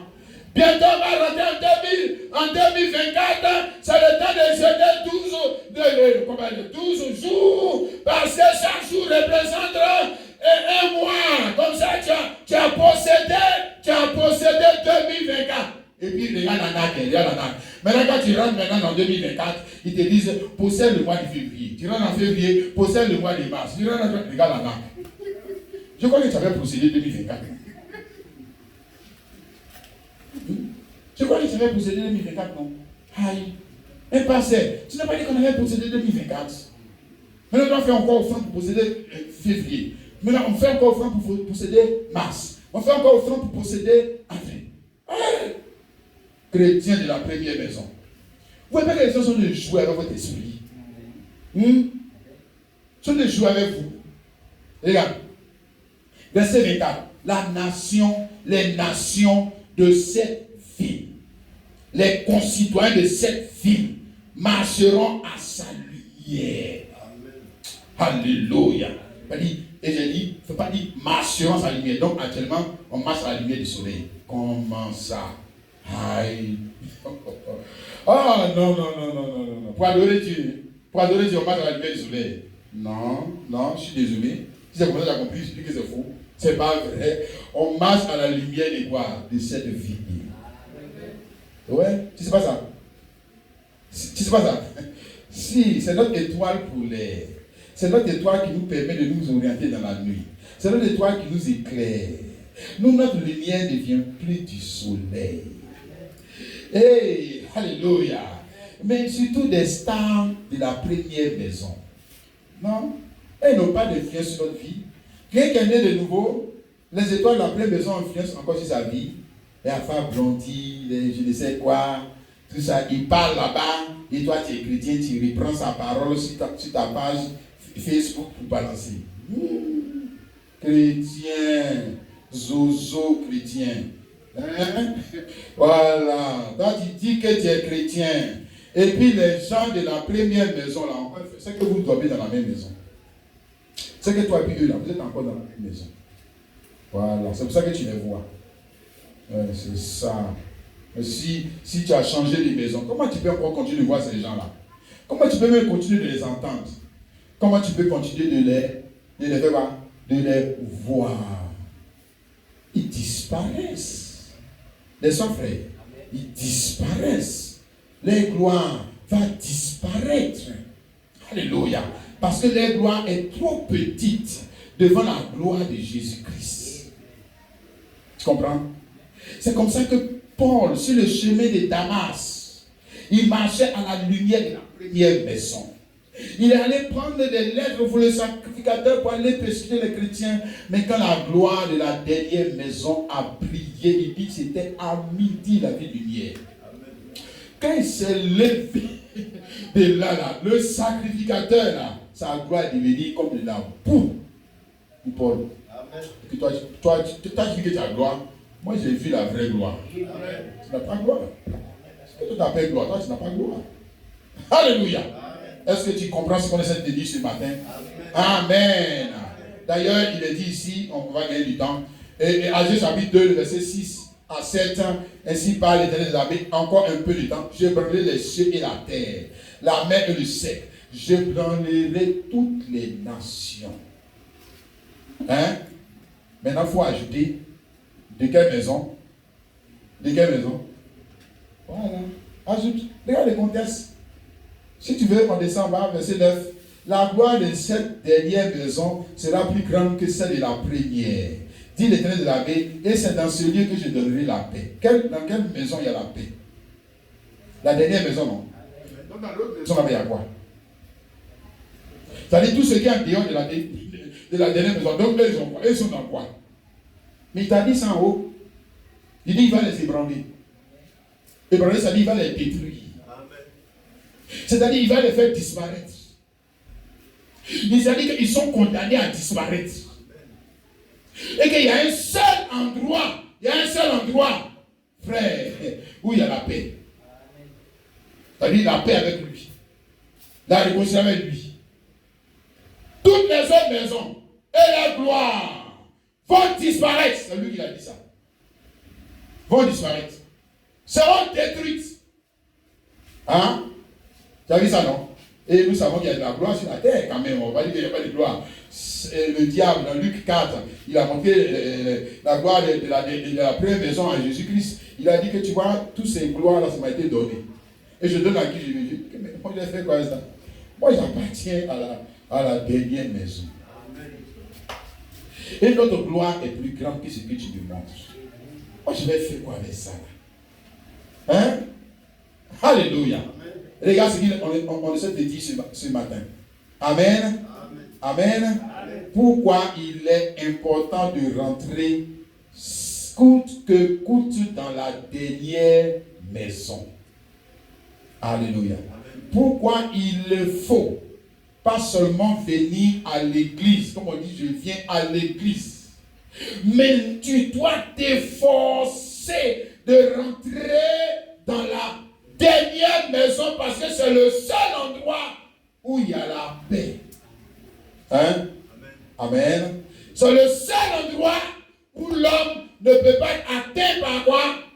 La condamnation que Dieu a prononcée. La malédiction que Dieu a prononcée. La destruction que Dieu a prononcée. C'est le seul endroit où il y a le salut. Alléluia. Où l'homme est sauvé. Quand il dit tu es sauvé là, ça veut dire que je fuis pour rentrer dans une maison où je suis maintenant en paix parce que je suis venu me réfugier. Alléluia. Regarde ici dans Luc chapitre 3, le verset 23 à 29. Luc 3, le verset 23 à 29. J'ai dit 3, non, Luc 13. Pardon. Luc 13, le verset 23 à 29. Et on lui a posé une question à Jésus. Quelqu'un lui dit, Seigneur, n'y a-t-il que peu de gens qui soient sauvés? Il a répondu, efforcez-vous d'entrer par la porte étroite. Et la porte étroite, c'est la porte de la dernière maison. Amen. Alléluia.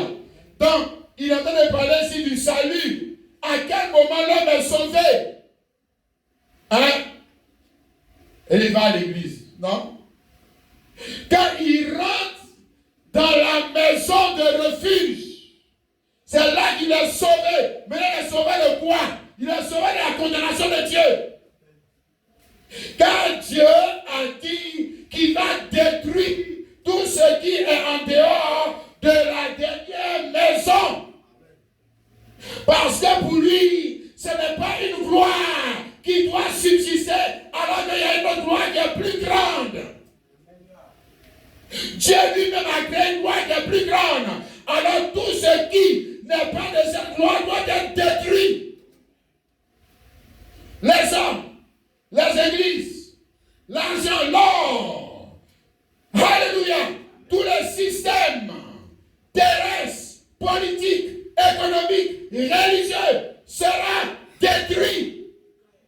Et pour être sauvé de ce jugement, il faut entrer, il faut t'efforcer. Non pas seulement de venir à l'église, mais d'entrer par quelle porte? La porte étroite. Rentre par la porte étroite. Ne rentre pas par la porte large. Parce que la porte large, c'est retour à la première maison. Ça dit retour à la condamnation. Comprends? Mon frère, ma soeur, regardez où on s'en va. Alléluia. Pourquoi Christ est l'église? Parce que le premier monde, depuis Adam, est condamné à disparaître. Tu as compris, frère? C'est pourquoi toi et moi, pour être sauvés, il n'a pas dit devenez catholique, devenez protestant, devenez musulman. Non, entrez par la porte étroite. Entrez par la porte étroite. Et vous serez sauvés. De quoi? Mais ce n'est même pas des démons. Ce n'est même pas de la pauvreté. Du jugement de Dieu. La condamnation de Dieu. Car bientôt, cette terre que les gens appellent paradis sera un enfer. Je te dis ça, mon frère. Le soleil va pas tout continuer de se lever sur toi. Et puis les gens continuent de pécher et de, on va dire quoi? De bafouer la loi de Dieu. La terre, je dis première terre, va finir par quoi? Un enfer. Oui, frère. Amen. Or, le seul endroit où il y a la paix, c'est en Christ. Amen. Il n'y a plus de condamnation pour celui qui rentre en Christ. Alléluia. Or, pour rentrer en Christ, il faut passer par la bonne porte. Quelle porte? La porte étroite. Il dit, quand je vous le dis, beaucoup chercheront à entrer, ils ne le pourront pas. Tu as vu ça? Ils ne peuvent pas entrer, pourquoi? Mais parce qu'ils ne veulent pas déménager de la première maison. C'est tout. Parce que pour entrer, il y a deux maisons. Il y avait une première maison dans laquelle tu habitais. On a construit deux maisons. On dit, viens rentrer. Mais pour rentrer, il faut sortir de la première. Il faut sortir. Et des avantages que tu as dans la première. Et de la gloire que tu as dans la première. La renommée que tu as dans la première. Vois même les avantages financiers que tu as dans la première. Souvent, tu dois sortir de ça. Tu dois renoncer. Parce que tu ne peux pas avoir la gloire des deux maisons. Ah non, tu peux avoir la renommée des deux maisons. Et puis toi-même, tu as un seul corps. Tu ne peux pas être en même temps dans cette maison et dans l'autre. Donc, tu dois choisir où. Dans quelle maison je dois être? Le livre te montre. Et la Bible te montre. Te dit que la première maison dans laquelle tu es là, c'est une maison qui va être détruite. Pourquoi? Mais parce que Dieu a conçu une maison plus glorieuse. Dieu lui-même est la pierre angulaire de cette maison. Il est le soleil de cette maison. Maintenant, il dit, mes enfants, venez à moi, vous tous qui êtes fatigués et chargés. Je vais donner le repos. Dans quelle maison? Mais dans l'autre maison. Et il dit, mais pourtant les gens ne pourront pas entrer par cette porte. Voilà, prenez dans la porte étroite. Prenez dans cette porte des choses auxquelles tu dois renoncer. Tu ne peux pas rentrer avec ta copine. Tu ne peux pas rentrer avec ta maîtresse. Tu ne peux pas rentrer avec ton mauvais caractère. Mais il y a des choses auxquelles tu ne peux pas rentrer. Donc il faut les laisser dehors. Souvent il y a des choses même légitimes auxquelles tu ne peux pas entrer. Il faut les D'ailleurs, quand tu meurs, tu prends tes copines pour aller, pour te dire que Dieu attend. Je vais prendre mes copines parce que cette copine-là, je ne peux pas vivre sans elle. Et je la prends, je m'en vais. Tu peux prendre ton argent pour partir. Tu peux prendre tes maisons pour partir. Et tu ne peux pas. Mais alors, tu te mets dans la dernière maison. La dernière demeure de l'homme. Tu prends quelque chose parti. Regarde.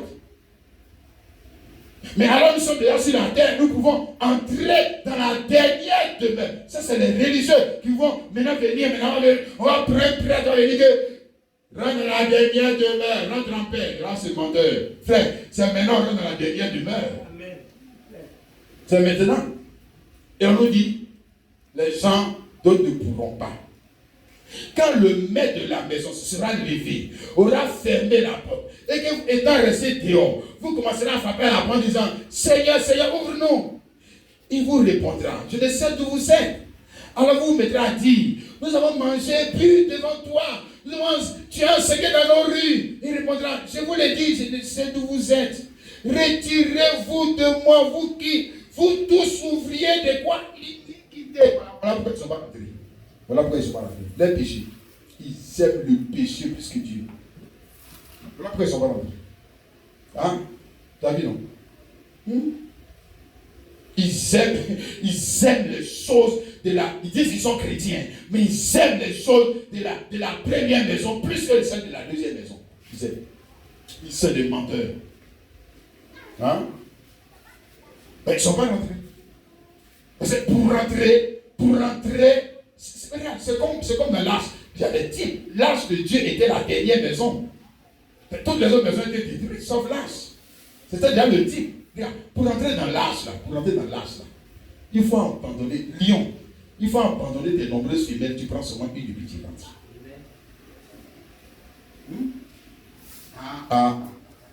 Là, ça devient sérieux. Pour rentrer, Il y a des choses que tu dois abandonner. Les comportements de la première maison, abandonne.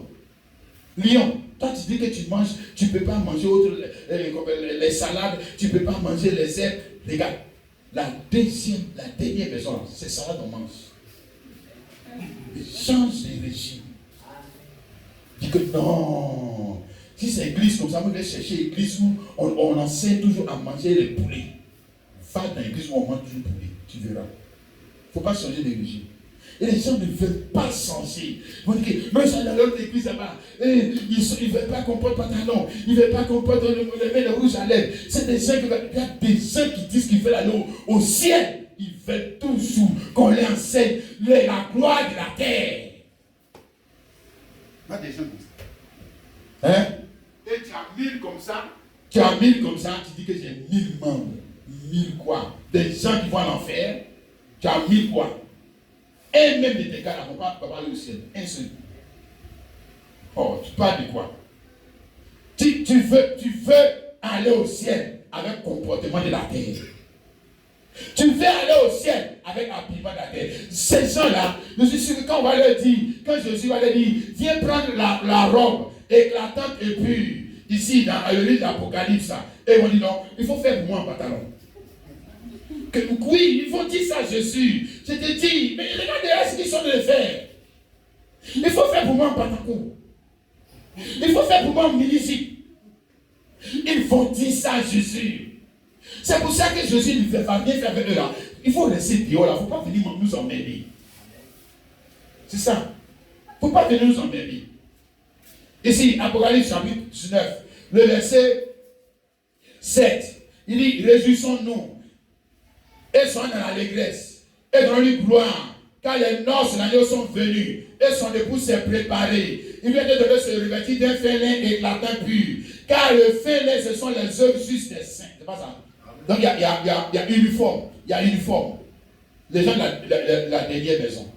Et le mode vestimentaire qui est imposé, parce qu'ils changent de loi, ils changent de loi d'astre. Il n'est plus influencé par les astres comme les Beyoncé, les Rihanna, les Man. Non. Les astres qui influencent la vie, c'est Marie, Sarah, voilà, Elisabeth, Dorcas. Il fouille dans la Bible, elle regarde les femmes qui ont servi Dieu dans la Bible, elle dit, waouh, mais tu as vu comment c'était glorieux. Moi je vais être comme ça là. Non. Va faire quoi avec ces bandits prostituées là? Elle va faire quoi avec cela?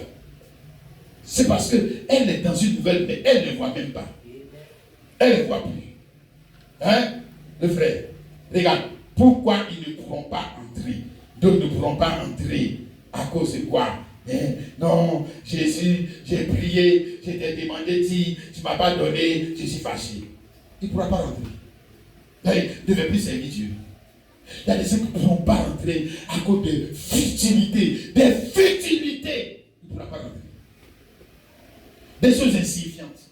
Qui n'ont pas de valeur. Qui n'ont pas de valeur pour quelqu'un qui est mort. Quelqu'un qui est mort. Est-ce que les choses ont la même valeur pour quelqu'un qui est vivant? Non.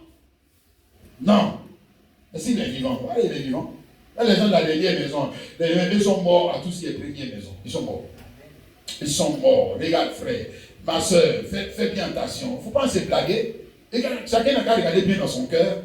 Ah, si tu es dans quitte les premières maisons là, ou bien quitte les dernières maisons, il faut bien regarder dans ton cœur. Voilà. Philippiens chapitre 3, le verset 5 à 8. Il dit, moi, circoncis le 8e jour, de la race d'Israël. Il parle de la gloire de la première maison. Et lui, Paul, j'habitais dans leur maison là aussi.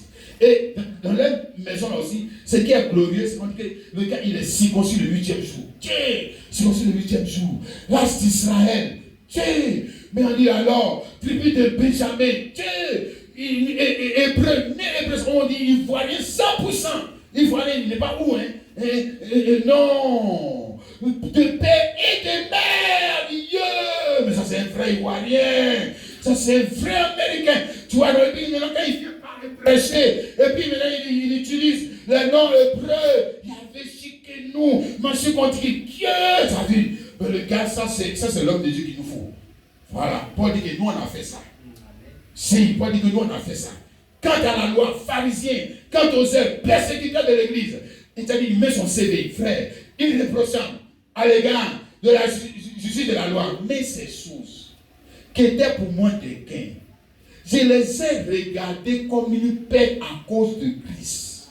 Et même je regarde tout ça comme une paix à cause de l'excellence de la connaissance de Jésus-Christ, mon Seigneur, pour lequel j'ai renoncé à tout. Je les regarde comme de la boue. Et le frère, regarde, lui, il les regarde comment? Il les regarde comment? Comme de la boue, afin de gagner Christ. Parce que pour gagner Christ, regarde, laisse-moi dire ça comme ça. Pour gagner Christ, c'est que les gloires qu'on avait dans toutes les maisons là, tu dois voir que ça vaut rien. Sinon, tu ne vas pas venir dans Jésus là. Si. Sinon, tu ne vas pas venir. Tu ne viendras pas. Voilà. C'est ce qu'on appelle belle vie. La belle vie. Et dans les maquis, la belle vie. Dans les plaisirs, la belle vie. Il faut que, à un moment, tu dis non, ça c'est dégoûtant. C'est dégoûtant. Pourquoi c'est dégoûtant? Parce que tu as mangé un bon plat. C'est-à-dire, il parle ici là, tu vois, non? Il dit excellence. Excellence. Et même je regarde tout ça comme il peut à cause de l'excellence de la connaissance. Voilà. Donc il a regardé pour Jésus. Et puis il a regardé ce qu'il mangeait avant. Ah! Et pour Jésus, il a bu tout. Aïe! C'est plus glorieux. Et moi j'ai fait quoi avec tout cela encore? Ça m'embarrasse même. Regarde, c'est pour ça qu'il a pu entrer. C'est pour ça qu'un homme peut entrer. C'est pour ça que le lion pouvait entrer dans l'arche. C'est pour ça que les gazelles pouvaient entrer dans l'arche. C'est pour ça que Noé lui pouvait entrer dans l'arche. Parce que si le premier monde là, était glorieux à ses yeux, il va aller faire quoi dans cette arche? Il va aller faire quoi là-bas? Hein, le frère? Réfléchis. Toi-même, tu n'iras pas. Alors que tu estimes que ce que tu as est plus glorieux que ce qui est dans la dernière maison. Tu vas aller faire quoi dans la dernière maison? Tu vas aller faire quoi là-bas? Tu n'iras pas là-bas. Du moins, tu vas venir à l'église, mais tu ne vas pas plus loin. C'est tout. Or, il s'agit d'aller plus loin, entrer dans la dernière maison, c'est aller plus loin que de venir à l'église. On dit, s'efforcer. Alléluia. Mais pourquoi je m'efforce? Parce que je vis une gloire qui dépasse celle de la première maison. Celle des hommes que j'envie. Hein? Ouais? Ils sont tous dans la première maison, on est tous ensemble. C'est pour ça que je les envie. Maintenant, j'ai vu quelque chose qui les dépasse. Qui dépasse pour eux. Alors, qu'est-ce que je dis? Oh, il a fait quoi avec pour vous là? Moi, j'ai vu quelque chose de plus intéressant. C'est fait ça, moi, je suis en train de courir maintenant. Alléluia. Amen et amen. Alors, je vais te poser la question, mon frère, ma soeur. Pourquoi est-ce que tu te bats sur la terre ici? Tu te bats pour entrer dans la gloire de la première maison ou bien tu te bats pour entrer dans la gloire de la dernière maison? Tu te bats pourquoi? Hein? Moi, je dis, qu'est-ce que tu cherches? Je suis chrétien. Moi, quand tu cherches quoi? Tu cherches quoi sur la terre? Mais qu'est-ce que tu as vu? Mais tu n'as pas encore vu? Tu n'as pas encore vu la gloire qui est dans Jésus-Christ? C'est que Paul a vu là. Tu n'as pas vu ça aussi? Hein? Maintenant, quand Paul a dit, je veux la connaissance. Tant de temps pour gagner Christ là. Regarde, il n'est pas devenu président. Il n'est pas devenu maire de la ville. Voilà. Ça, c'est les dagos là. Qui sont dans les églises des enfants, c'est eux qui enseignent des choses comme ça. Que quand ça veut dire que quand tu vas devenir chrétien, tu vas devenir milliardaire. Voilà, ça c'est les dagos là, on leur fait croire ça. Non, c'est pas ce que ça veut dire. Bon, gloire à Dieu, si je deviens milliardaire, mais c'est pas cette gloire là, c'est pas cette gloire, parce que cette gloire là, je vais la perdre. Donc c'est pas de ça on parle. Hein? Non. J'ai dit, gloire à Dieu, si quelqu'un qui nous devient milliardaire, on va dire gloire à Dieu. Mais j'espère que tu vas pas quand Jésus va venir pour chercher son milliard, on ne va pas te tirer pour te descocher à ton milliard. J'espère qu'on ne va pas faire ça. Hein? Parce que tu as déjà descoché, non? Si tu as déjà libéré, non? On est comme si un voleur vient quand tu dis, tiens, il faut prendre. Voilà. Parce que moi j'ai quelque chose de plus grand. Dis Amen. Quelque chose que les voleurs ne peuvent pas voler. Oh, alléluia. Amen. Amen. Quelqu'un comprend ce qu'on essaie de dire ce matin? Amen. Matthieu chapitre 6, Jésus a parlé de cela. Matthieu 6, à partir du verset 19, il dit quoi? Nous avons quelque chose que les voleurs ne peuvent pas voler. Oh, alléluia. Alléluia. Merci Seigneur. Ne vous amassez pas des trésors sur la terre, où la teigne, où les rouilles détruisent, où les voleurs percent et dérobent. Mais amassez-vous des trésors dans le ciel. Quand on dit dans le ciel, il dit dans le ciel. Non, dans la dernière maison. Hein? Voilà. Est-ce que tu prends l'argent pour aller au ciel? Non. Voilà. Tu investis cet argent dans les besoins de la dernière maison. C'est ça il parle. Sinon, on n'a jamais vu quelqu'un mourir qui prend son argent pour aller au ciel. Voilà. Mettez l'argent au ciel. Non. Comment je mets l'argent au ciel? Parce que j'investis mon argent dans les besoins de la dernière maison. C'est comme ça qu'on dit, je suis venu ramasser, j'amasse pour le ciel, j'amasse pour le ciel. Mais quand j'investis mon argent pour les besoins de la première maison, c'est que j'amasse pour la terre. Là, j'amasse sur la terre. Tu comprends, non? Voilà. Puis maintenant, le jour où je meurs, là, ce que je laisse, je laisse. Voilà, mon argent ne m'a pas précédé. Et Jésus te montre le lieu. Alléluia. La dernière maison. Alléluia. Et c'est ce que nous faisons. Amen. Investir dans les choses de la dernière maison. Alléluia. Investir dans l'évangélisation. Investir dans quoi? Dans tout ce qui concerne les besoins de la dernière maison. Ok? Amen. Alors que l'homme qui appartient à la première maison là, il voit ça comme il perd son argent. Voilà. Il voit que il essaie de gaspiller mon argent. Voilà. Lui, c'est comme ça, il voit. Voilà. Parce que lui, il est toujours sous la mauvaise influence. Toujours sur la mauvaise influence. Il ne voit pas les besoins de la dernière maison comme une grâce qui lui a été faite. Toi, un homme qui était autrefois dans le péché là-bas, Dieu t'associe à lui pour construire sa maison. Et tu ne vois pas que c'est une gloire. Non, ça c'est pas une gloire. Maintenant, si c'est peut-être Donald Trump ou bien je sais quoi, Ouattara qui t'avait appelé pour aller construire, c'est pas quoi, ils sont venus faire des trucs au plateau là-bas, tu as dit, ah, ça c'est glorieux. Tu as dit, Ouattara m'a appelé pour aller faire ça. Si, ça. Et quand Dieu t'a appelé pour venir construire la dernière maison, ça c'est pas glorieux. Hein? Voilà. C'est pour ça que j'ai parlé de la gloire non reconnue. Tu comprends mon frère, ma soeur? Si, c'est pour ça que j'ai parlé de la gloire non reconnue, de la dernière maison. Est-ce que nous reconnaissons ce que Dieu appelle gloire? Est-ce que tu reconnais? Amen. Amen. Bien, maintenant quand encore tu es dans la dernière maison, voilà, on va finir. Supportez-moi un peu. Ici dans 2 Corinthiens, chapitre 5. Amen. 2 Corinthiens, chapitre. Laissez-moi lire ça. 2 Corinthiens, chapitre 5. Qu'est-ce qu'il dit? Il dit, nous savons en effet que si cette tente où nous habitons, si la terre est détruite, c'est-à-dire la première maison, c'est d'accord? La tente dans laquelle on habite, c'est quelle maison? C'est la première maison. Alléluia. La maison qui n'a pas de la promesse pour aller au ciel. Hein? Mais regardez comment nous dépensons pour cette maison.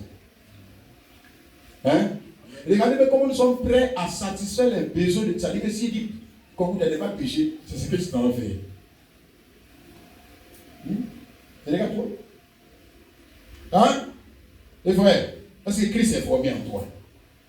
Est-ce que Christ est en train de se former en toi? Parce que si quand Christ veut se former en toi, alors ton sens de la beauté change. Alléluia. Si ton sens de la beauté change, pour toi la beauté n'est plus matérielle. La beauté est spirituelle avant tout. Alléluia. La beauté est spirituelle avant tout. Parce que l'homme qui est un bel homme, c'est l'homme qui a une belle âme. La femme qui a une belle femme, c'est la femme qui a une belle âme. Mais une femme qui a une mauvaise âme, si elle est Miss Côte d'Ivoire, va vivre avec elle, tu vas voir des dents. Tu vas voir sans live. Frère, tu vas voir la souffrance. L'homme aussi qui est peut-être une belle carrure et qui n'a pas une belle âme, en d'autres termes, qui n'a pas une âme convertie. Va vivre avec lui dans la maison. Dans sa maison. Parce que tu seras dans sa première maison. Tu vas voir dedans. Tu vas voir dedans. C'est ça, mon frère, ma soeur. Alléluia. Oh, comme je dis, si Dieu pouvait nous aider à voir, qu'on appelle l'âme des gens, notre conception de la beauté va changer. Si. Notre conception de la gloire va changer. N'est-ce pas? Et c'est pour ça que Jésus est venu. Oh, quelqu'un dit Amen. Et nous savons en effet que si cette tente où nous habitons si la terre est détruite, car cette tente sera quoi? Détruite, Daniel. Daniel, mais regarde, tu es vieilli. Regarde-toi. Regarde-toi. La tente dans laquelle tu vis, tu ne vois pas. Ce qui est en train de se passer. Il n'y a pas de promesses. Mais nous avons dans le ciel un édifice qui est l'ouvrage de Dieu. Alléluia. Il te parle de la dernière maison. Une demeure éternelle qui n'a pas été faite de main d'homme. Et cette demeure éternelle-là, c'est là-dedans que nous rentrons quand nous venons à Christ. Ce n'est pas une affaire d'après ta mort. Non, non, non. Amen. C'est pour ça que nous vivons déjà sous l'influence de ce corps. Nous vivons déjà sous l'influence des désirs de ce corps. Nous vivons déjà sous l'influence des sentiments de l'homme nouveau qui est déjà là. Alléluia. Et même où on est ici, là, si une bombe tombe ici comme ça, comme bombe d'Hiroshima, bah! Et puis tu vas te revoir là, habillé. Tu sais pas ça? Amen. Alléluia. Amen. Ouais. N'est-ce pas, mon frère? Parce que tu étais dans la dernière maison. Alléluia. La première maison, elle est morte. C'est fini, on ne la voit plus. Maintenant, la dernière maison, elle est là.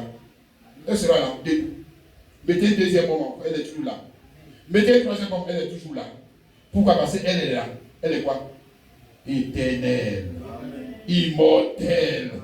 Incorruptible. Est-ce que tu comprends la parole ce matin, mon frère? Alléluia.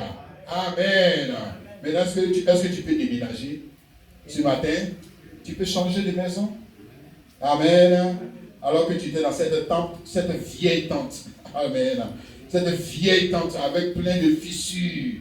N'est-ce pas, qui laisse couler l'eau. Mais nous voulons habiter dans quelque chose de merveilleux. Quelque chose de glorieux. Alléluia. Quelque chose qui est immortel. C'est ça, mon frère, ma soeur. Quelque chose qui peut passer au travers du mur, qui n'a pas besoin de voiture, qui n'a pas besoin de voir du temps, qui n'a pas besoin d'aller se soigner. Ici, c'est cela, parce que c'est un corps parfait. Alléluia. Amen. Heureux ceux qui habitent cette maison. Dis Amen. Heureux ceux qui vivent selon les lois de cette maison. Dis Amen. Heureux ceux qui adorent selon le zodiaque et la vie de cette maison. Quelqu'un dit Amen. Que Dieu nous bénisse. Alléluia. On va s'arrêter là, mes bien-aimés. Et puis, nous allons chanter ce chant. Nous allons chanter tout à l'heure là. Il vient de l'Est et de l'Ouest.